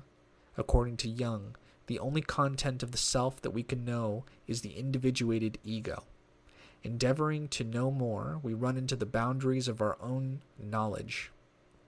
The self is transcendental. It can only be felt and experienced, never wholly understood by the rational mind. Quote, it, as strange to us and yet so near, wholly ourselves and yet unknowable, a virtual center of mysterious constitution, the beginnings of our whole psychic life seem to be inextricably rooted in this point, and all our highest and ultimate purposes seem to be striving toward it. This paradox is unavoidable, as always when we try to define something that lies beyond the bourne of our understanding. End quote. It is obvious that Jung is bordering on the mystical here. Jungian psychology differs from other systems in that it presents ethical objectives that have much in common with magical goals. The discovery of the self might well be described as the completion of the great work, or the creation of the philosopher's stone. The expansion of consciousness through the elevation of heretofore unconscious material is a form of spiritual illumination. This does not mean that the individual who experiences illumination or self-realization will spend the rest of his days in blissful meditation, but rather that he will gradually gain a more true understanding of himself and his connection to the divine. The goal of Jungian psychology is the creation of psychic wholeness. It is not by any stretch of the imagination limited to the treatment of mental illness. Treatment today is often sought out to cure a feeling of pointlessness or to find new purpose and direction in life. As we approach the 21st century, humanity is besieged by a collective neurosis and spiritual erosion. But the cure will not be found in adherence to rigid church dogmas or cold, detached methods of psychology. Countering the disorientation of modern humanity will require a combination of spiritual awareness, mystical experience, fundamental ethics, and sound psychotherapies. A method for self-realization which encompasses magic and psychology, such as the middle pillar exercise, is part of the answer. The symbol of unity. The psyche that has received the benefits of self-realization is expressed in a glyph called the uniting symbol. This is a symbol which portrays the union of all parts of the psyche, yet its synthesis transcends all of its separate components. It represents the restored equilibrium between the conscious and the unconscious. The uniting symbol portrays a balanced psychological state that we wish to achieve. In Eastern societies, the uniting symbol often takes the form of a drawing called a mandala, or magic circle, said to be a balancing glyph of the cosmos. The most important uniting symbol in the West is the Kabbalistic tree of life. Reich and his theories. Wilhelm Reich, 1897 to 1957, studied medicine and Freudian analysis at Vienna University. He spent 2 years doing postgraduate work under Professor Wagner Warheg. It was during this time that he formulated 2 of his most recognized theories. The first was the concept of physiological armoring, muscular tension or physical rigidity that had the same effect as a neurosis. That is, it serves as a mechanism for the repression of unwanted psychic content. The second is the idea that schizophrenia is a bottling up of energy within the autonomic nervous system. Reich believed that psychic problems caused muscular tension, and any successful therapy had to treat both sides of the disturbance, mind and body. His remedy was to develop a psychoanalytical treatment combined with deep, often painful, massage which would break down the physical armament and in turn liberate the psyche from neurosis. This represented an assault on the psychic problem by using physical manipulation. He called his method of treatment vegetotherapy, or as it is sometimes known as nonverbal psychotherapy. The goal of this treatment was not simply to relax the muscles, but to bypass all verbal or intellectual defense mechanisms, to reconnect the exterior ego with the interior reality, and release the material which was being repressed. In 1936, Reich began a series of experiments that resulted in his theory of orgone energy. This was a type of life force energy that Reich thought was vital to good health and which permeated all life.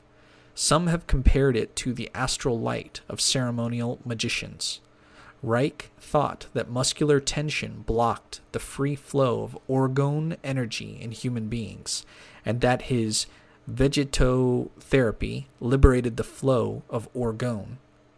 His research got him into trouble, both in Nazi Germany and later in the US, where he built a machine that was said to extract orgone from the atmosphere and project it into the human body. Nevertheless, the theories of Reich and are thought by many people to be an important conjunction between psychotherapy and magic. Transpersonal psychology. Coinciding with an interest in magic, today there is also increased attention being paid to transpersonal or depth psychology, a trend initiated by Jung and further examined by psychologists such as Roberto Assagioli, 1888 to 1975. The word transpersonal means that which transcends the personal or the individual. Transpersonal psychology takes a more spiritual approach to the human dilemma and does not reject the idea of the soul, rather it embraces it. A true system of transpersonal psychology must examine the highest aspects of the unconscious and take a philosophical as well as pragmatic approach to human evolution. Seeing that psychoanalysis was an incomplete system, Assagioli developed his own form of therapy and called it psychosynthesis. Psychosynthesis accepts the idea of the soul, the libido, and the imagination as essential aspects of the human being. It also includes the use of symbolism and allegory to initiate alchemical change and psychic integration. Quote, "May I emphasize the fact that the elements and functions coming from the superconscious, such as aesthetic, ethical, religious experiences, intuition, inspiration, states of mystical consciousness, are factual, are real in the pragmatic sense, because they are effective, producing changes both in the inner and the outer world. Therefore, they are amenable to observation and experimentation through the use of the scientific method in ways suited to their nature. Also, they can be influenced and utilized through psycho-spiritual techniques." End quote. Assagioli defined the parts of the psyche as 1. The collective unconscious, a surrounding psychic membrane which permits constant and active interchange between all parts of the psyche and with the general psychic environment. It is the common primordial symbols, images, and metaphors of all humanity, the part of the soul that is shared. Archetypes of the collective unconscious include extremely primordial god images, such as the Mesopotamian Apsu and the Greek Chaos. 2.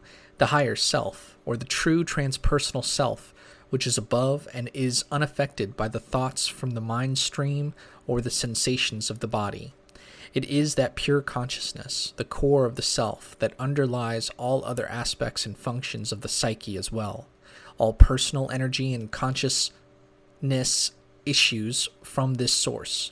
Archetypes of the higher self include omnipotent sky gods, such as the Babylonian Marduk, the Greek Zeus, and the Hebrew Yahweh. 3. The conscious self, or I, is the ego or point of self-awareness. It is the seat of personal identity that we organize our field of awareness around. Its function is to coordinate the vast amount of interior and exterior information that we acquire and to act as a intermediary between our internal and external realities. Experience is processed by the ego through various functions such as the emotions, the senses, the intellect, and the imagination. To carry out these duties, the ego relies on discrimination, reason, and certain defense mechanisms that often conflict with other aspects of the psyche, sometimes posing obstacles to growth and healing. Archetypes of the ego include all deities who have walked between the worlds of life and death, conscious and subconscious, such as the Sumerian Inanna and the Egyptian Osiris. 4. The field of consciousness, which contains the ego, is the incessant flow of observable images, feelings, and thoughts, sensations, and impulses. Archetypes of this region include several groups of deities with a variety of attributions: wisdom, Enki, Thoth, Hermes; love, Hathor, Aphrodite; war, Horus, Ares; pleasure, Bes, Pan, etc. 5. The higher unconscious or superconscious is the transpersonal level of the unconscious, containing higher intuitions, inspirations, latent psychic functions, and spiritual energies. It is here that the higher self expresses itself in various forms through archetypes. The ordinary person is usually unaware of these forces and archetypes until they are brought to light during the process of self-realization. Archetypes of the superconscious include the first gods of a pantheon, such as the Greek Titans or the Norse giants. 6. The middle unconscious is an inner region similar and accessible to that of the waking consciousness. This contains all things in our field of awareness that we are not normally aware of, but that we can become aware of. It is an unconscious matrix that underlies the conscious mind, where the mental activities are incubated before their birth into consciousness. Archetypes of the middle unconscious include all deities who are associated with prophecy and oracles, such as the Greek divinities Apollo and Gaia. Narrator's note: there is a figure 6, Asagioli's model of the psyche. It contains a picture of the higher self, the collective unconscious, in an oval, and then a circle in the middle of that oval. And the circle in the middle is the field of consciousness, and a point in the center is the conscious self. And there's higher consciousness, higher unconscious, middle unconscious, and lower unconscious within the oval. 7. The lower unconscious contains fundamental drives, primitive urges, inferior dreams, and complexes. This is the personal unconscious, which is the storehouse of hidden memories, repressed psychic content, and the shadow personality. This part of the psyche is accessed by working with hypnosis, trance, and imagery. Archetypes of the lower unconscious include all underworld deities, such as the Sumerian goddess Erish Kigal, and the Greek divinities Hades and Persephone. If we were to add anything to Asagioli's model, it would be the body or manifest psyche, which must be considered in a holistic psychology. Mind and body are interrelated extensions of one another. Just as physical discomfort can affect the mind, through focused visualization, can affect the body. Archetypes of the manifest psyche include all earth deities, such as the Egyptian Geb, the Babylonian Nin-Hursag, and the Greek Demeter. Asagioli's division of the psyche is remarkably similar to the Kabbalistic model of the soul. Like Jung, he saw the pressing need for all human beings to achieve a balanced inner integration and true self-realization, and he outlined a system for achieving this goal in 4 stages. 1. Through knowledge of one's personality. This includes a frank analysis of all parts of the psyche, both conscious and unconscious, including the shadow. Psychoanalysis is the method used by the therapist for this objective.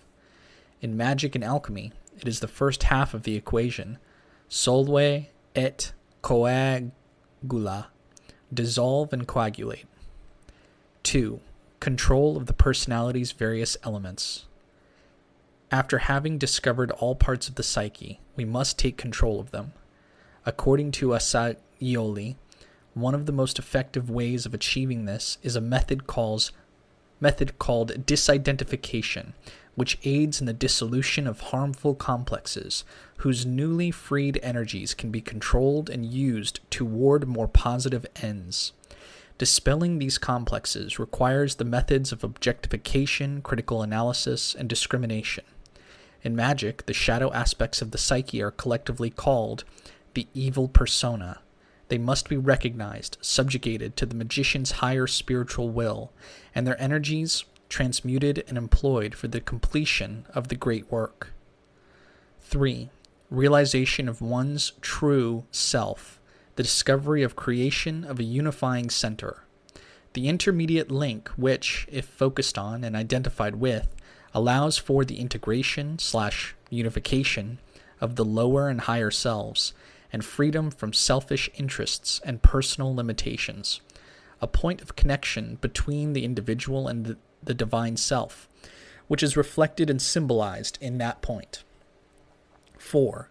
Psychosynthesis. The formation or reconstruction of the personality around the new center.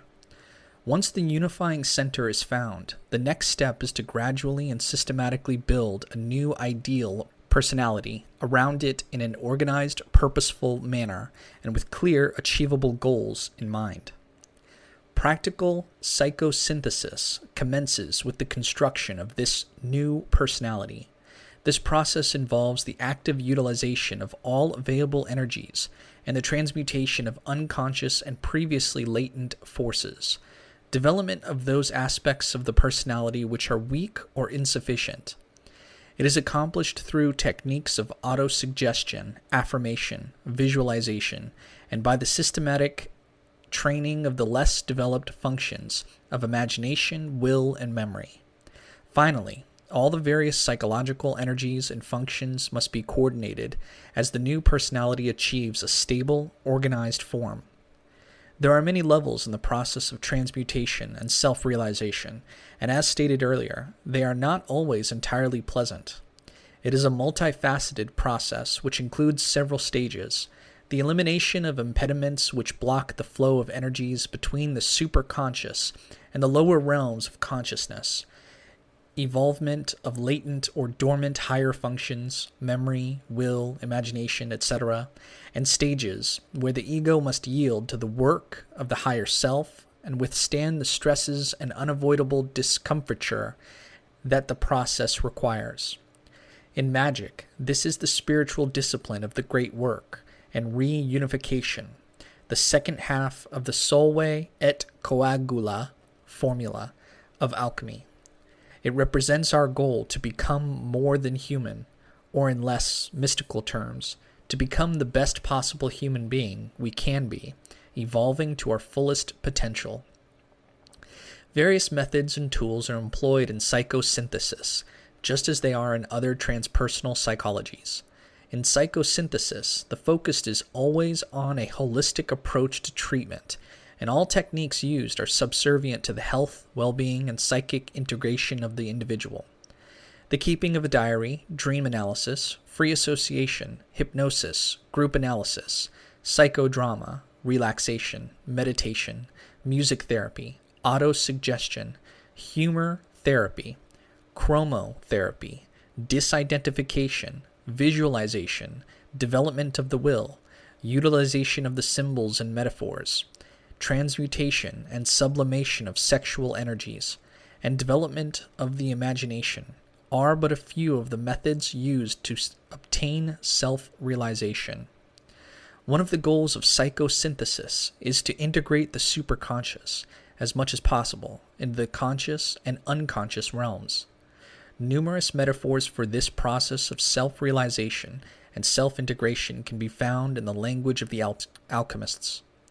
What spiritual alchemy describes as the transformation of lead into gold is simply another way of describing the transmutation of the mundane into the spiritual, discord into harmony, and the personal into the transcendent. Imagination and the transconscious self. With the lines between psychology and magic becoming increasingly transparent, we arrive at a new, more transcendent interpretation of consciousness.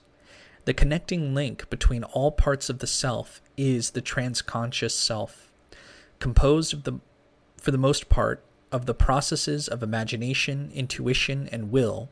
The transconscious is a reconciling intelligence with a unique nature.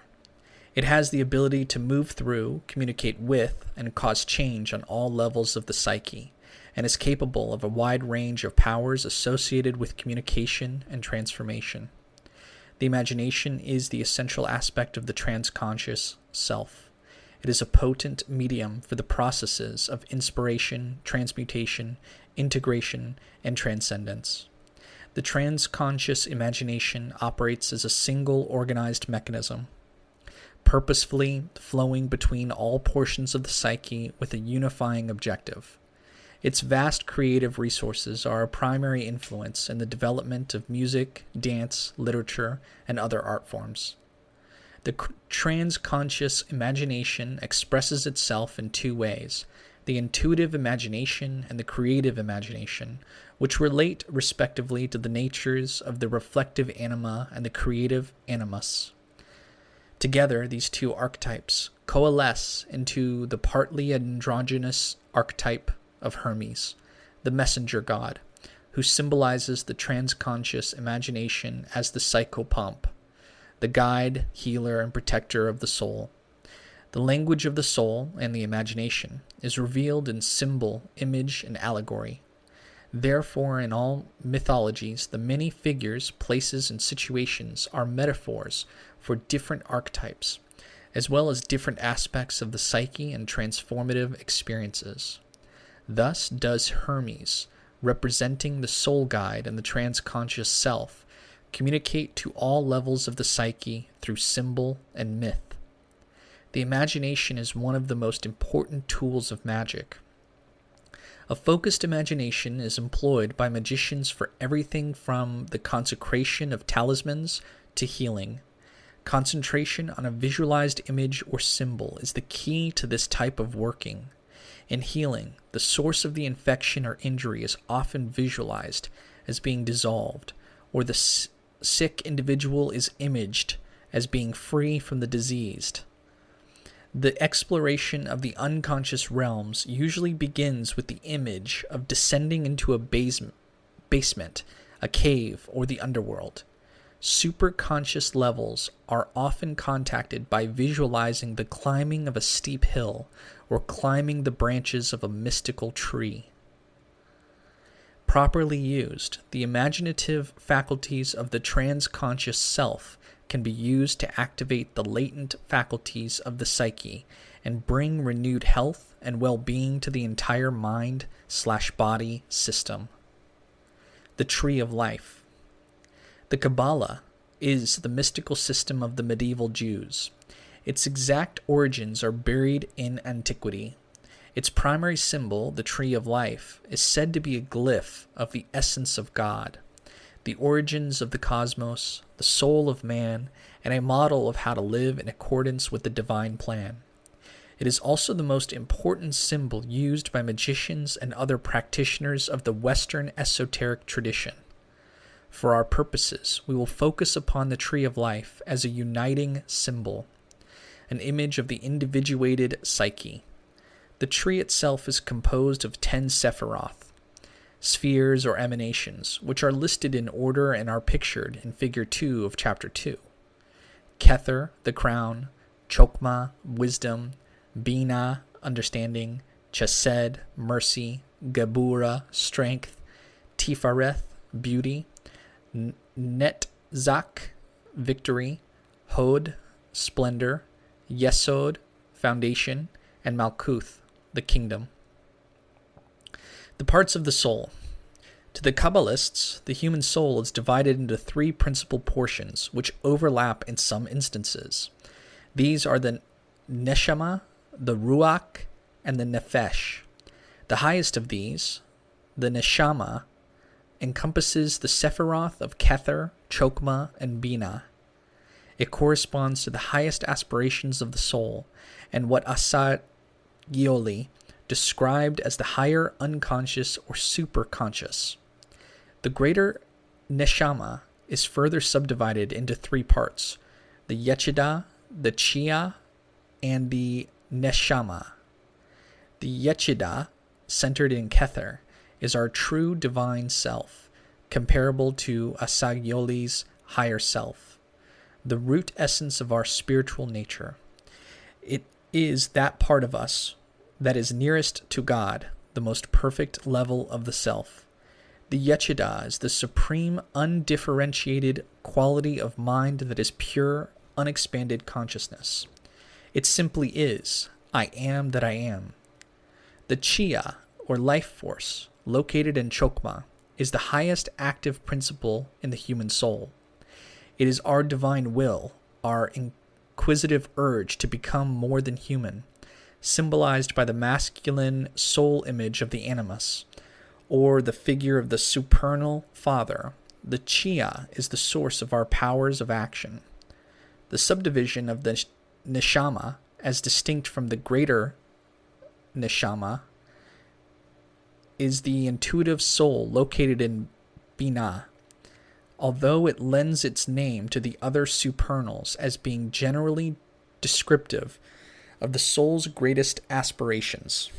It is also the most approachable of the 3 supernal parts of the soul. The Neshama in Bina is symbolized by the feminine soul image of the anima, as well as the Shekinah, the supernal mother, or the Gnostic Sophia. It is the source of human perception, comprehension, and spiritual understanding. Narrator's note, there is a figure 7 At the top is a circle neshama with neshama, yechida, and chia. There's the Kabbalist tree of life, and there's 3 circles. I'll link all these in the description below. All right, let's move on. The neshama in Bina initiates delineating ways in which the self can be defined as being unique to the individual, as well as limitless in archetypal manifestation. It is the understanding of how the divine manifests itself through a multitude of archetypal forms, and how it expresses itself more fully as the process of self-realization continues to unfold. The neshama carries within it the instinct and blueprint for self-realization. The neshama, as a whole, is our true desire or deepest state of consciousness, the intuitive power that connects humankind with the divine. It is our superconscious intuitive mind. According to the ancient Kabbalists, this part of the soul remains dormant until the individual is spiritually awakened to its existence.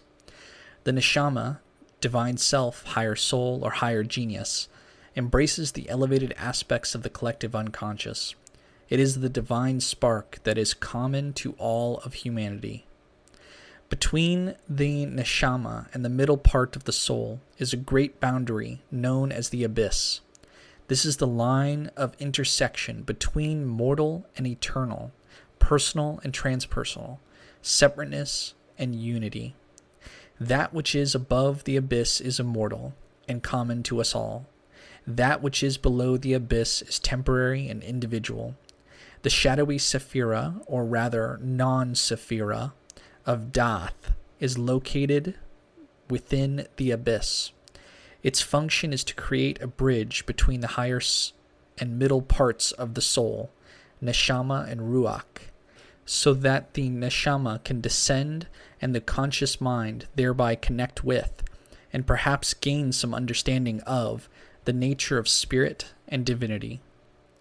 The middle soul, or rational self, the ruach, is located in the 5 sephiroth, from Chesed to Yesod, although it is centered in Tifereth.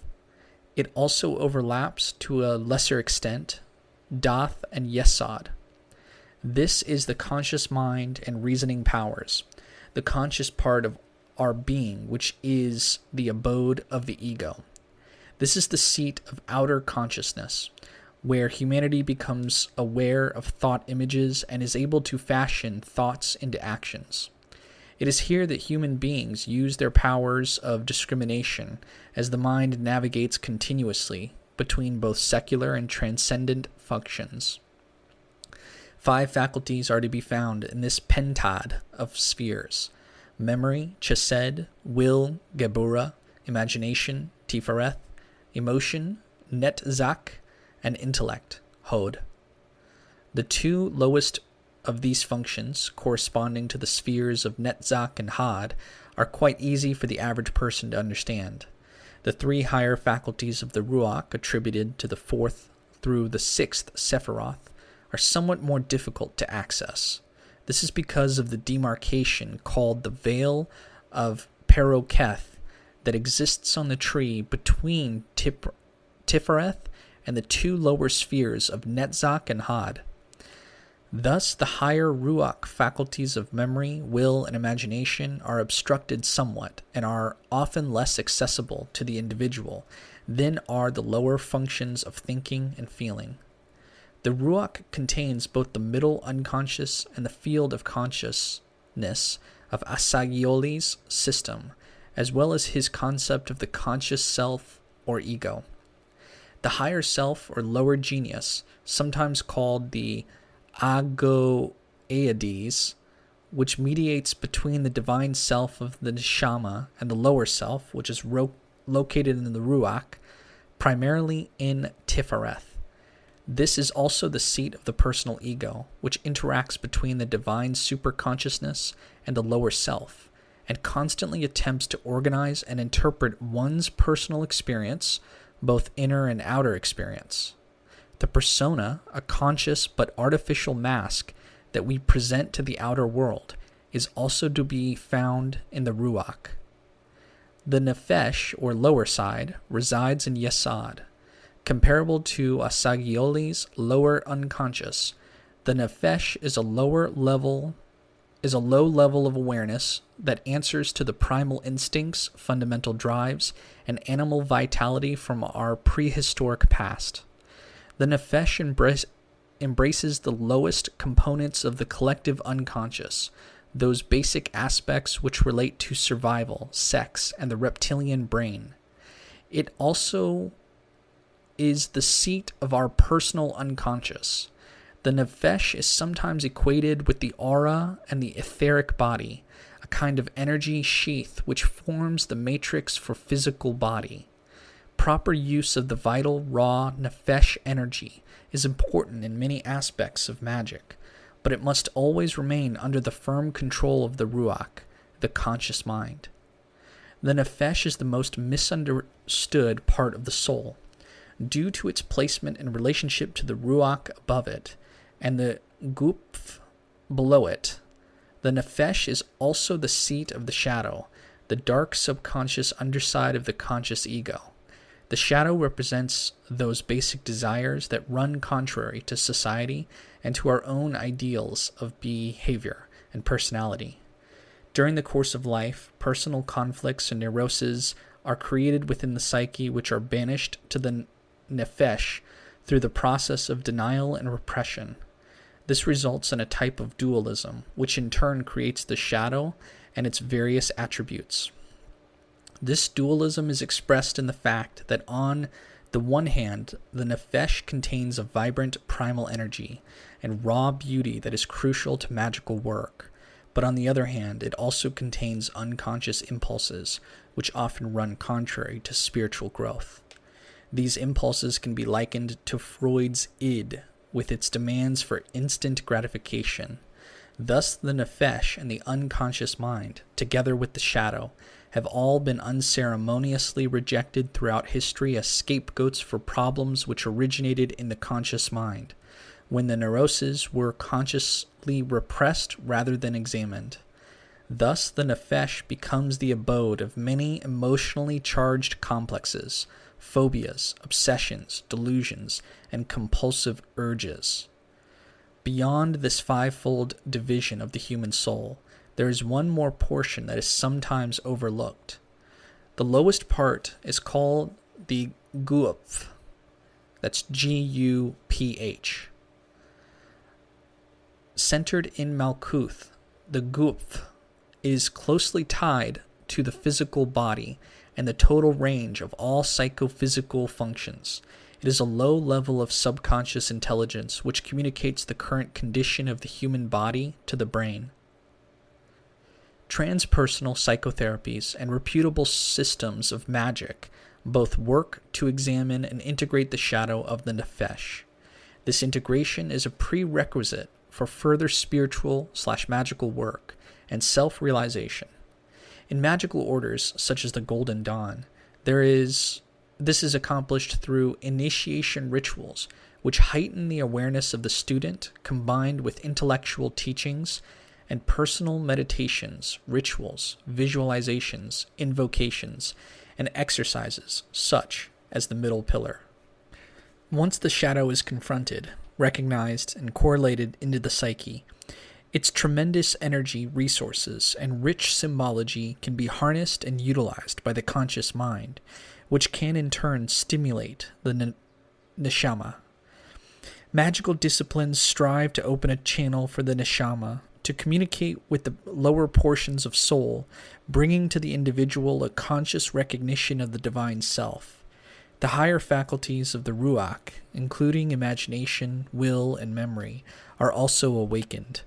In order for this to take place, however, it is essential that the modern reader, who seeks renewed meaning in the purpose of life in addition to an understanding of his or her own inner workings, uniqueness, and place in the greater divine scheme of the universe, have the ability to bridge the ever-shrinking chasm that has divided psychology and magic.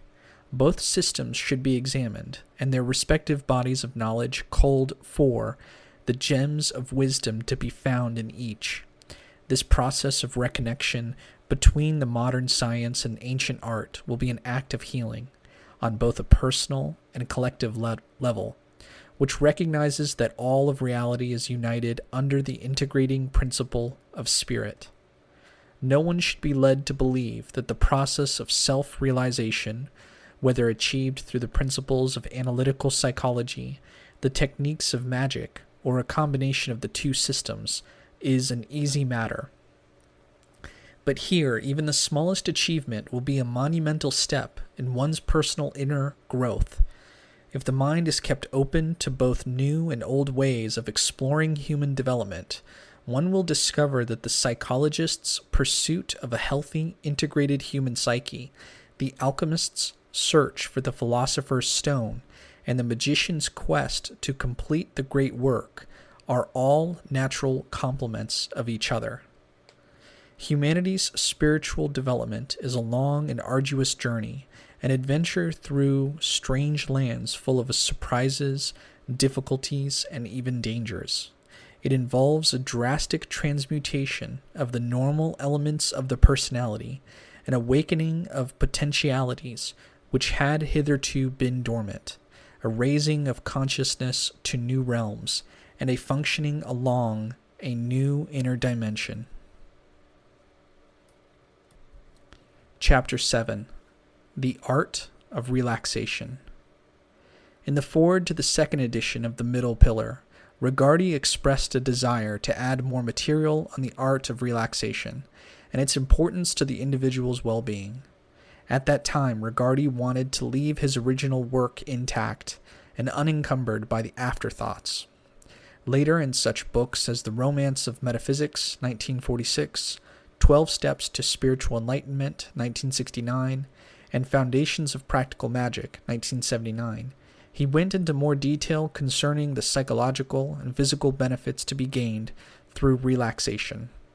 Some of the techniques he suggested to his patients and students alike are given below, along with other methods. Before the student commences any extended involvement with advanced magical techniques, he or she should concentrate on gaining proficiency in the art of relaxation. This sounds simple enough, but it is not something to be passed over lightly. Even so, as Regardie noted, few spiritual schools emphasize basic techniques of relaxation, without which nothing of substance and lasting value can be accomplished. Many esoteric schools seem to focus on the idea that the simple contemplation of a mystical idea alone will naturally result in the required concentration and relaxation. Sometimes this idea is correct, but as Regardie observed, in most cases it is not. More often than not, as soon as the student tries to concentrate on a spiritual affirmation or belief, he or she is beset by a horde of extraneous ideas which lead to distraction. As a result, quote, distracted and annoyed by this wandering of his mind, he makes determined efforts to bring the attention back. The total result is added tension of the mind, reflecting neuromuscular hypertonicity in the body, and he becomes a nervous, exhausted wreck within the space of a few minutes. End quote. Regardie cites the remedy for this situation, quote, it is absolutely imperative that the student should, at the outset, be taught a method which will enable him to relieve these neuromuscular tensions, and this cramp of the mind is in such a way as to enable him to continue by the employment of the same method to the contemplation of metaphysical ideas. End quote. The human body is a complex machine which converts food into energy. A great deal of energy is needed to carry out the internal bodily functions alone, but even in a normal state of rest, about 1/2 of the body's energy can be squandered through tension and anxiety. This is why people often complain of being exhausted even when they've had plenty of sleep. Fatigue and psychic conflicts create tension, which eats up precious energy. And unfortunately, the demands of modern life often seem to make relaxation a rare luxury that few can afford. Like energy from food, the consumption of oxygen is also of primary importance to all somatic operations. Relaxation exercises can regulate the consumption of oxygen through the techniques of rhythmic breathing. To use an automotive metaphor, this helps to keep the human motor running smoothly without burning too much oil or fuel. Thus, relaxation helps to conserve large amounts of energy that is wasted by neuromuscular tension. And who would not want to free up this misspent energy and use it for things more meaningful and enjoyable than tense shoulder muscles, a stiff neck, or an upset stomach? Having an abundance of energy will alleviate these tensions and help one live life to its fullest. Regular performance of the relaxation exercises given here will reward the practitioner with physical and psychological dividends. Among the physical advantages are a decrease in blood pressure, a slowdown in respiration and heartbeat, and a noticeable decrease in muscular tension, along with the aches and pains that accompany such tension. The psychological effects are even more profound. Through deep relaxation, the human can achieve a state of pure consciousness in which the physical or somatic element is completely removed. Eventually, the body is able to relax so completely, as if all its needs have been fulfilled, that all body consciousness disappears. This has a very healing effect. Regardie suggested that a new point of view is needed, a scientific approach to metaphysics. This psychological approach will accomplish two things. 1, the complete relaxation of the mind-body mechanism, and 2, the training and education necessary to successfully contemplate spiritual truths. Quote, "The mind is able to control the body and its manifold functions, and in fact to affect the entire phenomenal world. The methods indicated will prove to the metaphysical novice that by means of evolving mental pictures he can himself induce a variety of psychological changes in his body. With this acquired ability, a quiet confidence based upon experience will come to him, an assurance that now he will be able to succeed in demonstrating metaphysically his ability to conquer and transcend all physical and mental circumstances of every kind." End quote. When relaxation techniques are successful in bringing about a state of consciousness where awareness of the body vanishes and mind is no longer restrained by physical sensations, pains, or other corporeal impediments which activate psychological activities that obstruct the higher mental and spiritual functions, it is a feeling of ecstasy, calm and satisfying.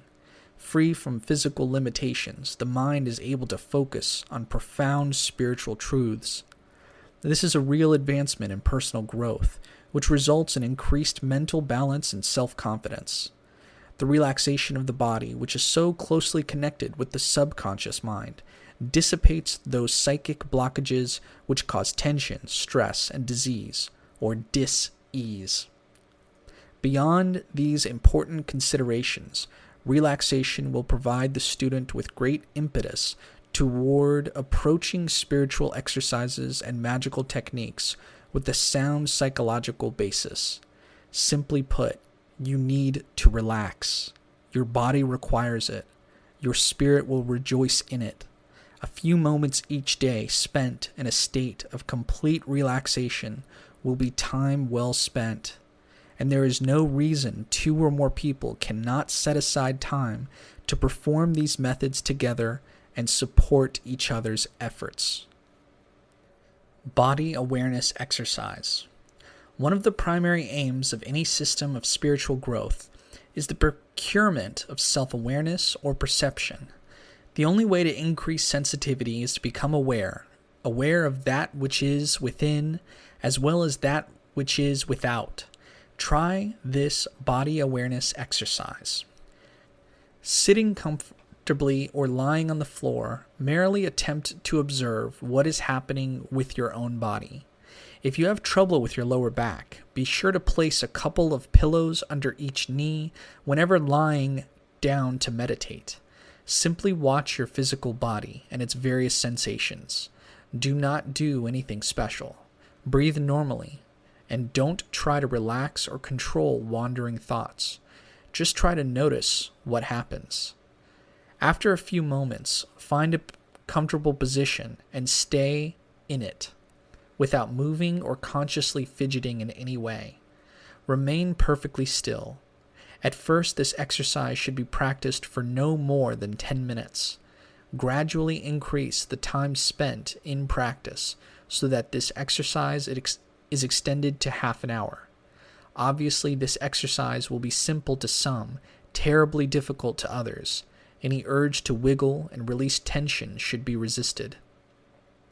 The powers of concentration should also be developed as this awareness exercise is practiced. If your mind begins to wander, gently bring it back. Your powers of concentration will gradually but steadily become enhanced. During this practice, you may become aware of itching sensations in various parts of your body. Do not attempt to scratch. Merely observe. Simply be aware of various body sensations without trying to alter or ignore them. Do not make judgments or criticisms about these sensations. Accept them as part of you. Sensations will come and go in different areas of the body. Study them. It is sometimes a good idea to verbally express what you are feeling or experiencing. This exercise will result in a profound relaxation of nervous tension. Daily practice will heighten the function of self-awareness, something that is vital to the work of a magician. All complex ceremonies and rituals actually begin with this heightening of self-awareness. No special time period needs to be found to practice this. Lying in bed at night or in the morning provides an excellent opportunity to rehearse body awareness. This exercise should be done twice daily for about 6 months. In addition to this, short periods of temporary pause from activity can be taken throughout the day during bathing, shaving, or dressing, etc., in order to sharpen one's perceptions and to observe what is happening within. The cleansing bath exercise. Take a shower to clean the body, then fill the bathtub with warm water. Add bath salts or perfumed oil to the water. For an added spiritual effect, white candles and incense may be employed in the room. Some soothing music on the CD or tape player wouldn't hurt either. Simply soak for a few minutes and let go of any negativity or tension into the cleansing water. Then pull the plug and drain the water while remaining in the tub. Feel your doubts and worries siphon out with the water, leaving you feeling relaxed and energized. Don't rush when getting up. The purifying breath exercise. This simple exercise is an extension of the rhythmic breath and should be employed at the end of all meditations. Take a deep breath and hold it in for a few seconds. Then pucker the lips, leaving only a narrow opening in the mouth. Exhale the air strongly through the mouth, gradually and slowly forcing the air out through the small opening in the lips until all the air is gone. Relax for a moment while maintaining the balance of the air, then repeat. This will impel an automatic rebound of the chest whenever the exhalation of breath is completed in this fashion. Repeat this technique over a long period of time until it can be executed easily and without discomfort. Relaxation Exercise 1. Gravity and Relaxation. Lie face up on a mat or thick blanket placed on the floor and relax. The floor provides a hard, uncomfortable surface, which will immediately let you know about the variety of ways you hold tension within your body. You will either have to get up or relax totally. A small cushion may be placed under the head. Let the weight of your body sink into the floor. Begin breathing in a rhythmic fashion. Bring your attention to your torso and head. Inhale and tense the muscles of your stomach, chest, and neck. Exhale and relax totally, feeling the weight of your body sinking into the floor. Do this several times. Concentrate now on your left arm. Inhale and make a fist, tensing the entire arm. and raise the limb off the floor about 6 inches. Exhale and relax your arm. Allow it to drop to the floor. Do this a number of times until the limb feels totally relaxed and falls readily with the force of gravity. Now center your attention on your right arm from hand to shoulder. As you inhale, make a fist, tensing all the muscles in your arm, and raise your arm off the floor about 6 inches. Exhale and relax your arm completely, allowing it to fall back to the floor. Repeat several times until the arm is relaxed. Next, focus your attention on your left leg from hip to foot. As you inhale, lift your leg about 8 inches off the floor. Bend your foot so that your toes are pointing toward your head. Tense all the muscles in your leg. Exhale and relax all tension in your leg, letting it drop to the floor. Repeat several times until your leg is fully relaxed. Focus your attention on your right leg from hip to foot. As you inhale, lift your leg about 8 inches off the floor. At the same time, bend your foot so that your toes are pointing toward your head. Tense all the muscles in your leg. Exhale and relax your leg completely, allowing it to fall back to the floor. Do this a number of times until the limb feels totally relaxed and falls readily with the force of gravity. Tense your whole body several times and then relax totally. Let yourself take a few deep breaths. Do this a number of times until at length you feel as though you are melting into the floor, carrying all the tension out of your body like a stream of water from melting ice. Give yourself up wholly to the support of the floor. Accept the fact that the floor can easily hold up the weight of your body. Relax and let it.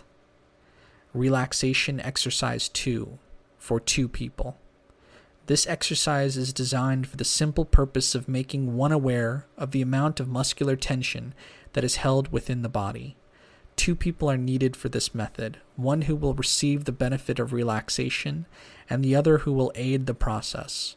Here we will refer to the first person as the subject and the second as the assistant. For the subject, loose-fitting garments, including slacks or sweatpants, are required. The subject should lie face up on a mat or thick blanket placed on the floor. If lower back pain is a problem, place a number of pillars. It says pillars, not pillows. That's funny. Place a number of pillars under the subject's knees. A small cushion may be placed under the head. The subject should lie quietly for a few minutes, becoming aware of the body as in the first exercise. After a short time, the subject will probably come to the realization that he or she cannot totally relax. This is where the assistant comes in. The assistant should be seated to one side of the subject. He or she should commence by placing one hand under the subject's ankles and raising both legs a few inches off the floor. Next, the assistant should place the other hand under the subject's knees and slowly remove the hand from under the ankles. This will cause the lower part of the legs to drop, unless the subject still holds tension in the muscles.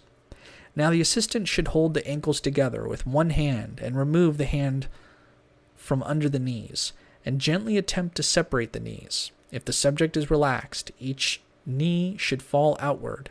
This may take several attempts before the subject relaxes enough to permit the knees to fall.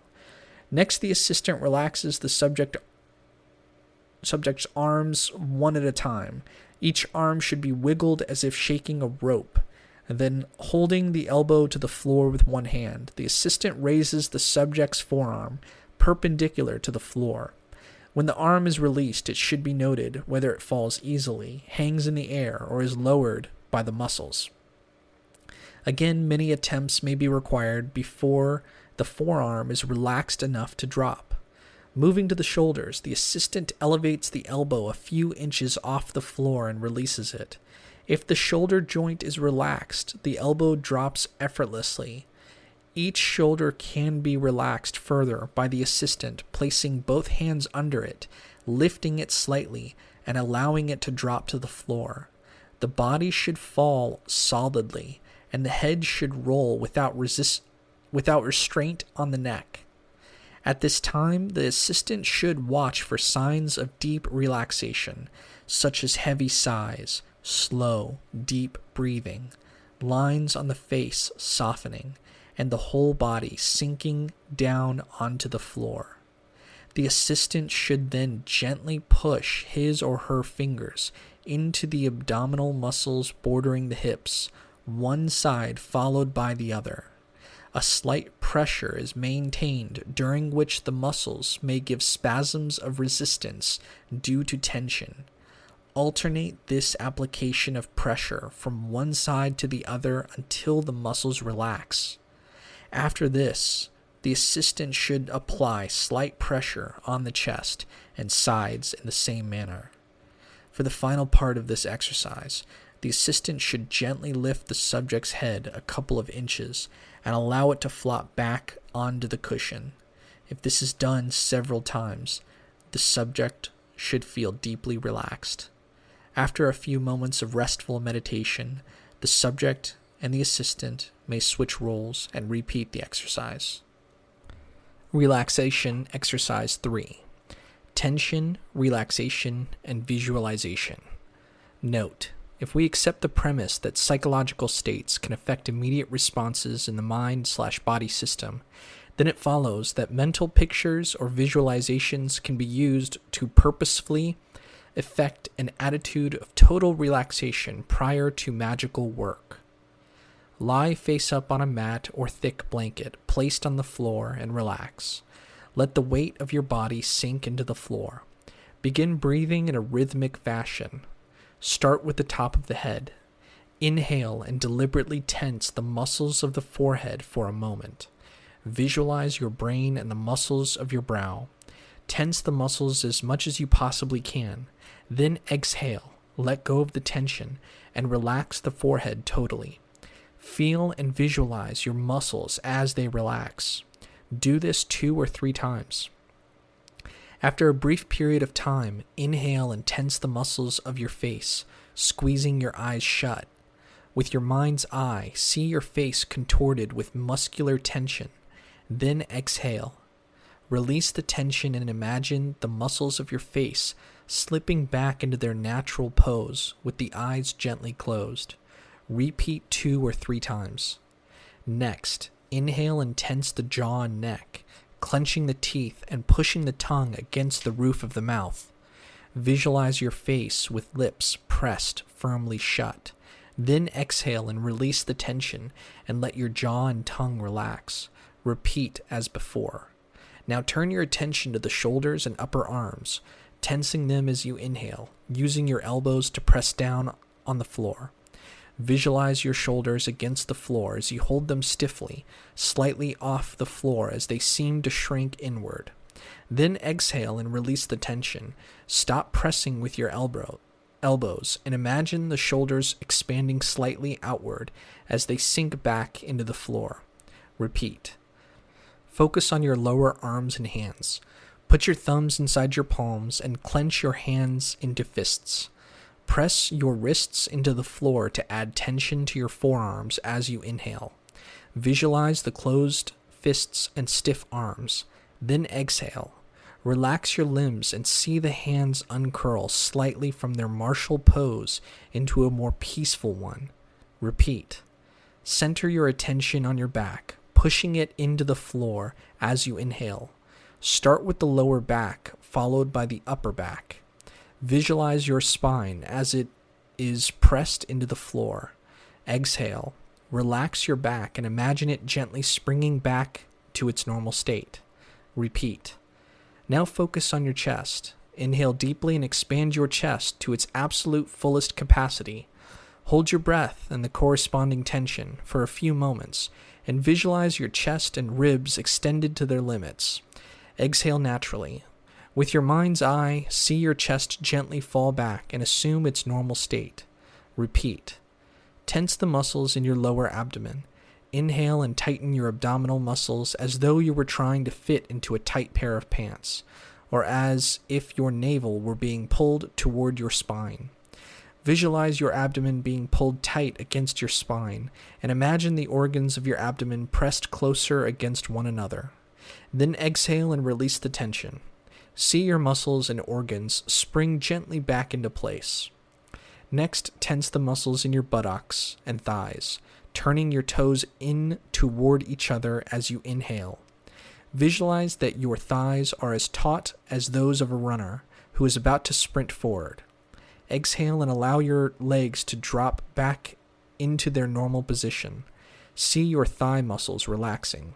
Repeat. Now observe your knees and lower legs. Inhale, pressing the backs of your knees onto the floor, and bend your feet so that your toes are pointing toward your head. Visualize your calves and knees pressed firmly against the floor. Then exhale and let your lower legs drop back into their normal position as you see the muscles relax. Repeat. Focus on your feet and ankles.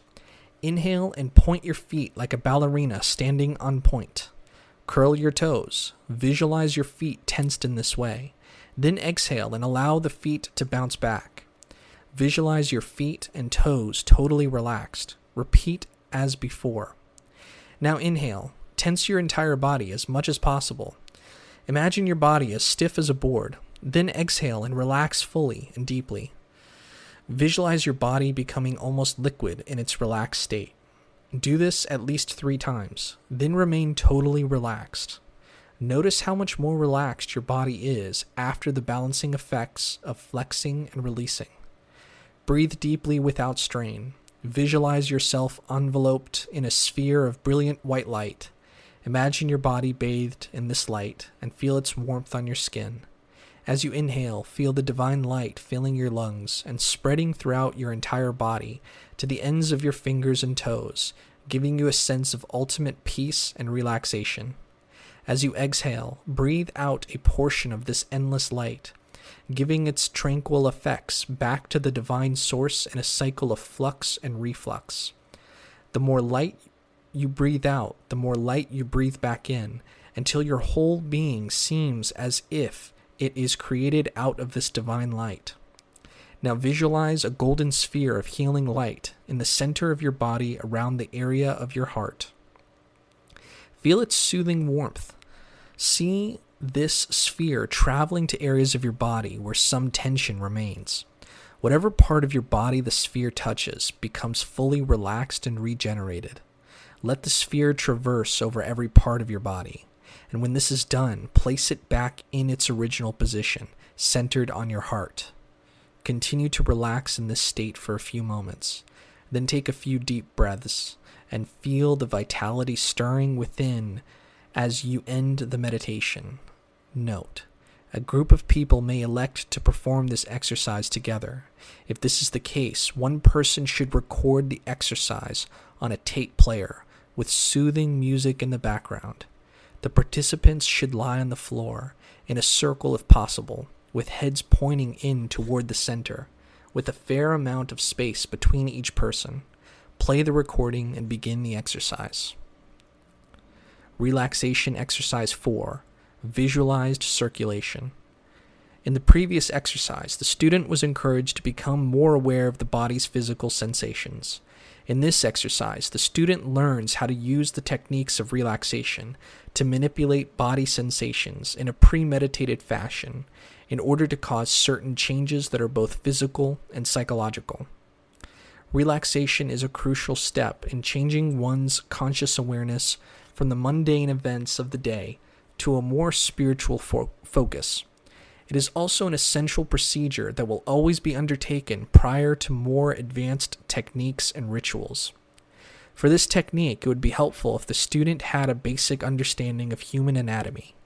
Before sitting or lying down, spend a minute or 2 engaged in physical exercise to increase the blood circulation and stimulate deep breathing. One way to do this is to pretend that you are skipping rope in a stationary position. Then stand upright with your legs slightly apart. Take a deep breath and exhale, expelling all of your air as you let yourself fall forward from the waist, completely relaxed, hands hanging near the feet for a moment. Allow yourself to be totally limp from the waist up. Inhale and bring yourself back to the full standing position. Repeat this process about a dozen times. Be aware only of the various body sensations. The actual relaxation exercise, which lasts approximately 1/2 hour, can now begin. Take some very deep breaths, sit or lie down on the floor, and remain aware only of what the body is feeling. Visualize your brain just as you have seen the human brain in drawings. A large gray, white, walnut-shaped organ divided into 2 hemispheres. Imagine it clearly. Concentrate. Do not allow your mind to wander from the visualization. If your mind wanders, gently bring it back. Hold the image of the brain in your mind until you begin to feel a warmth spreading out from the center of your head. Imagine yourself stimulating the flow of blood to the brain, relaxing the blood vessels there. You may be aware of a gentle tingling sensation. Picture the blood vessels within the brain dilating enough to hold larger amounts of blood. This turns the brain pink, resulting in the sensation of warmth that you are experiencing. Move on to the eyes, visualizing them as 2 balls held in place by muscles. Imagine the muscles becoming enlarged as you channel more blood to the area. This stimulates the feeling of warmth. Then relax, imagining the eyeballs sinking back gently into their sockets. Follow this procedure for the rest of the head. Visualize the warming blood flowing into the blood vessels of the temples, cheeks, ears, nose, lips, tongue, and chin. In all cases, feel the warmth and tingling of the blood gradually followed by the feeling of relaxation. See the heated blood flowing into the muscles of the neck, the shoulder joints, the arms, hands, and fingertips. Imagine the pink muscles saturated with blood. Feel the radiant warmth of the blood tingling within the fibers of your muscles. You should now approximately be 10 minutes into the exercise. The remaining time should be spent visualizing the rest of the body in the same manner. Imagine once again the muscles of the neck, the glands, the larynx, the pharynx, the shoulders. Imagine that the blood flows into every artery and capillary. Now concentrate on the abdominal area and the internal organs. Spend a few moments on each organ separately. The heart, the lungs, bronchi, the liver, pancreas, intestines, kidney, etc. The more you relax the abdomen, the more likely it is that the rest of the body will relax also. Finally, imagine the current of warm blood separating into 2 mighty arterial rivers of blood, which flow from the pelvis into the thighs, knees, legs, feet, and toes. Relax completely. The increased blood supply caused by the successful performance of this exercise will induce a broad sense of relaxation. Once you have completed this portion of the exercise, observe how you feel. Let a sense of total repose and fulfillment be permanently recorded in your mind. Feel the pleasure of the moment. Impress the image thoroughly and strongly upon your mind. If you are able to remember this experience clearly, it can be evoked at any time. Whether you are driving a car or riding on an airliner, you can remember the feeling of pleasurable relaxation and evoke the memory, which will result in the tension leaving the muscles of your body. If at any time you wish to relax, simply take a deep breath and imagine the word relax as you release the air from your lungs. Inhale deeply, and as you exhale, command yourself to relax. Remember the serenity of complete relaxation, and it will be instantly brought back to you. Eventually, this will become a conditioned reflex, the effects of which will be complete and automatic. This exercise should be performed at least once a day. Twice would be better, once in the morning and once in the evening. Variations on this technique could also be used to help cure illnesses. One might imagine the stream of blood flowing through and breaking down a cancerous growth for elimination from the body, or the flow of blood may be seen to heal a wound. Relaxation exercise 5, the practice of the divine essence. For this exercise, the student should review and practice all of the relaxation and body awareness exercises prescribed earlier. To perform this exercise, lie down in a comfortable position. Once relaxed, reflect on the fact that the entire surface of your body is covered by millions of tiny pores. In truth, every muscle and organ in the body is composed of cells which have minute areas of space between them. Imagine that the pores on the skin of your face, nose, cheeks, and brow are stretched wide open. This should only take a matter of seconds if you have performed the previous exercises regularly. Then proceed to visualize the skin on the scalp and back of the head in the same fashion. Continue on to the skin of the neck, shoulders, arms, chest, abdomen, hips, thighs, legs, and feet. Imagine the surrounding membrane of every part of the body, including the internal organs, permeated by a series of pores loosely weaved together by a net-like substance. Once you have obtained a feeling of the opening of all the pores in your body, return to reflect upon your head. Imagine that the brain also has become full of open pores and is now somewhat sponge-like. Apply this visualization to every part of the body, the bones, muscles, and soft organs, all becoming like sponges. When this visualization is complete, imagine that the surrounding atmosphere is able to easily penetrate your body, as if the air itself flowed right through the pores and holes of your body. The air saturates you, entering into every pore. Imagine that when you inhale, the air enters your body through the bottoms of your feet, and when you exhale, the air leaves your porous body from top of your head. Experiment with similar visualizations, pushing the inhalations and exhalations of air through your body in various directions. A relationship exists between the elements of air and spirit. Therefore, imagine that the air cascading through your body is the air of the divine spirit, the Ruach Elohim. It exists everywhere, surrounding you on all sides, omnipotent and infinite. This spirit is without limitation or opposition. It is eternal truth, wisdom, and love. It is light and life. This is what you should imagine flowing freely through every pore of your body and mind. Regular practice of this exercise is designed to bring the student to a high level of divine consciousness. Every aspect of mystical experience and knowledge may be brought fully into play during this meditation. Although this is an extension of the aspirant's earlier work, this meditation is designed to bring about a true realization concerning the infinity of the eternal spirit and the complete fulfillment of the divine within. Most of these exercises require that the student lie on the floor to get the maximum benefit. However, as one relaxes and lets go of all tension, there is always the possibility of falling asleep. This is not a problem, and with practice it will pass. Eventually, the student will be able to separate mental consciousness from body consciousness. The body will be completely relaxed, while the mind remains active and alert. Additional exercises. Finding the right position. There may be times when the student will want to be seated for meditation and visualization work. A number of different postures may be used by the student for this purpose. Eastern pose.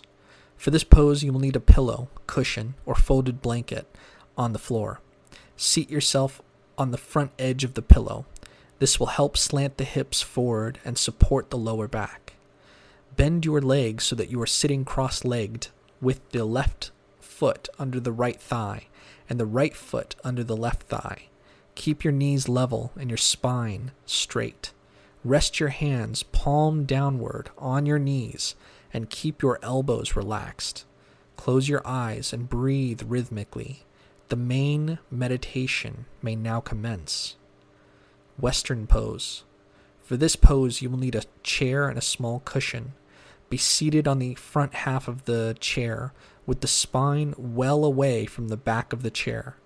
With the cushion under your feet, be sure that the lower part of your legs forms a 90-degree angle to your thighs, which may be together or separated slightly.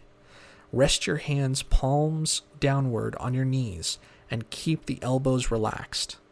The spine should be kept straight. Close your eyes and breathe rhythmically. The main meditation can now begin. Mind awareness exercise. Once the student has gained some experience with the techniques of relaxation, he or she is encouraged to raise the level of awareness from the body to the mind. The exercise employed for this purpose is a form of free association used by psychotherapists. It is performed by simply letting the mind wander as it may without obstruction. Set a predetermined amount of time for the session beforehand and use an alarm clock or timer. 20 minutes or half an hour is appropriate. At the end of the practice, stop immediately so that discipline is maintained. Sit comfortably in one of the positions mentioned above. A tape recorder should be set up ahead of time to record the entire session. As you sit, calmly articulate any thought, idea, memory, or feeling that happens to arise into the microphone. Speak indiscriminately, without planning what to say next. At the end of the session, play back what has been recorded. This practice will give the student a good idea of the hidden contents within the psyche. Some of it may seem shocking to the student, who has not always been mentally honest with him or herself. The student may experience the opening of a floodgate of pent-up feelings or thoughts that have been censored for years. However, the simple act of becoming aware of these hidden thoughts is part of the process of being able to come to terms with them. The mental pressure and inner conflicts caused by these repressed thoughts will eventually dissipate along with the number of breaks in concentration. This method of mind awareness should at least be practiced until the shock and anxiety usually encountered by the recognition of one's disturbing thoughts has vanished completely. What is most important about this exercise is that there should be no criticism, judgment, or self-loathing concerning anything that might come up during the session. Your thoughts are a part of you, just like your arm or your leg. They are simply childlike parts of yourself that need training. With time and discipline, the energies of these juvenile portions of the psyche can be directed toward higher pursuits. Development of the will exercise. The development of the will is one of the most important tasks faced by the student. It is a principal factor in the attainment of spiritual progress. A practical and most effective method for training the will is to consciously set up specific goals for a predetermined period of time, and if diverted from keeping these goals, to withhold something that gives enjoyment. This method is based on a type of behavior modification therapy. Keep in mind that there is nothing moralistic in this procedure. The student who undertakes this practice is not avoiding bad vices in favor of good virtues. The point is to strengthen the will, which in and of itself is neither good nor bad. This exercise is a disciplinary vow that a certain habitual action will be denied by the aspirant. In order to perform this technique properly, the student should deliberately set a goal which is not in any way connected with a bad habit, such as smoking, swearing, or drinking. An impersonal and guilt-free attitude of detachment should be maintained. The aspirant should select a personal idiosyncrasy, such as tapping the foot to music, saying a certain word, or crossing the legs when sitting. This will help ensure that the student does not make a senseless virtue out of what is merely designed as a discipline exercise. One of the most effective ways to reinforce the will is to dispense a mild electric shock.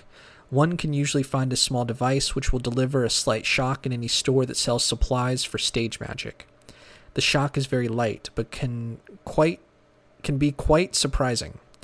If this device is employed immediately following the broken vow, a mental connection is made which will become a fixed and potent reminder that sets up a continual alertness on the part of the will.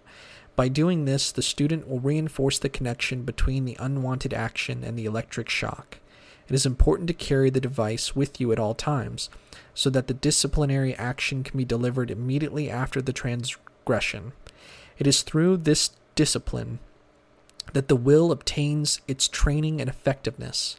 All violations of the oath should be rapidly punished in order to make an enduring impression on the student's mind.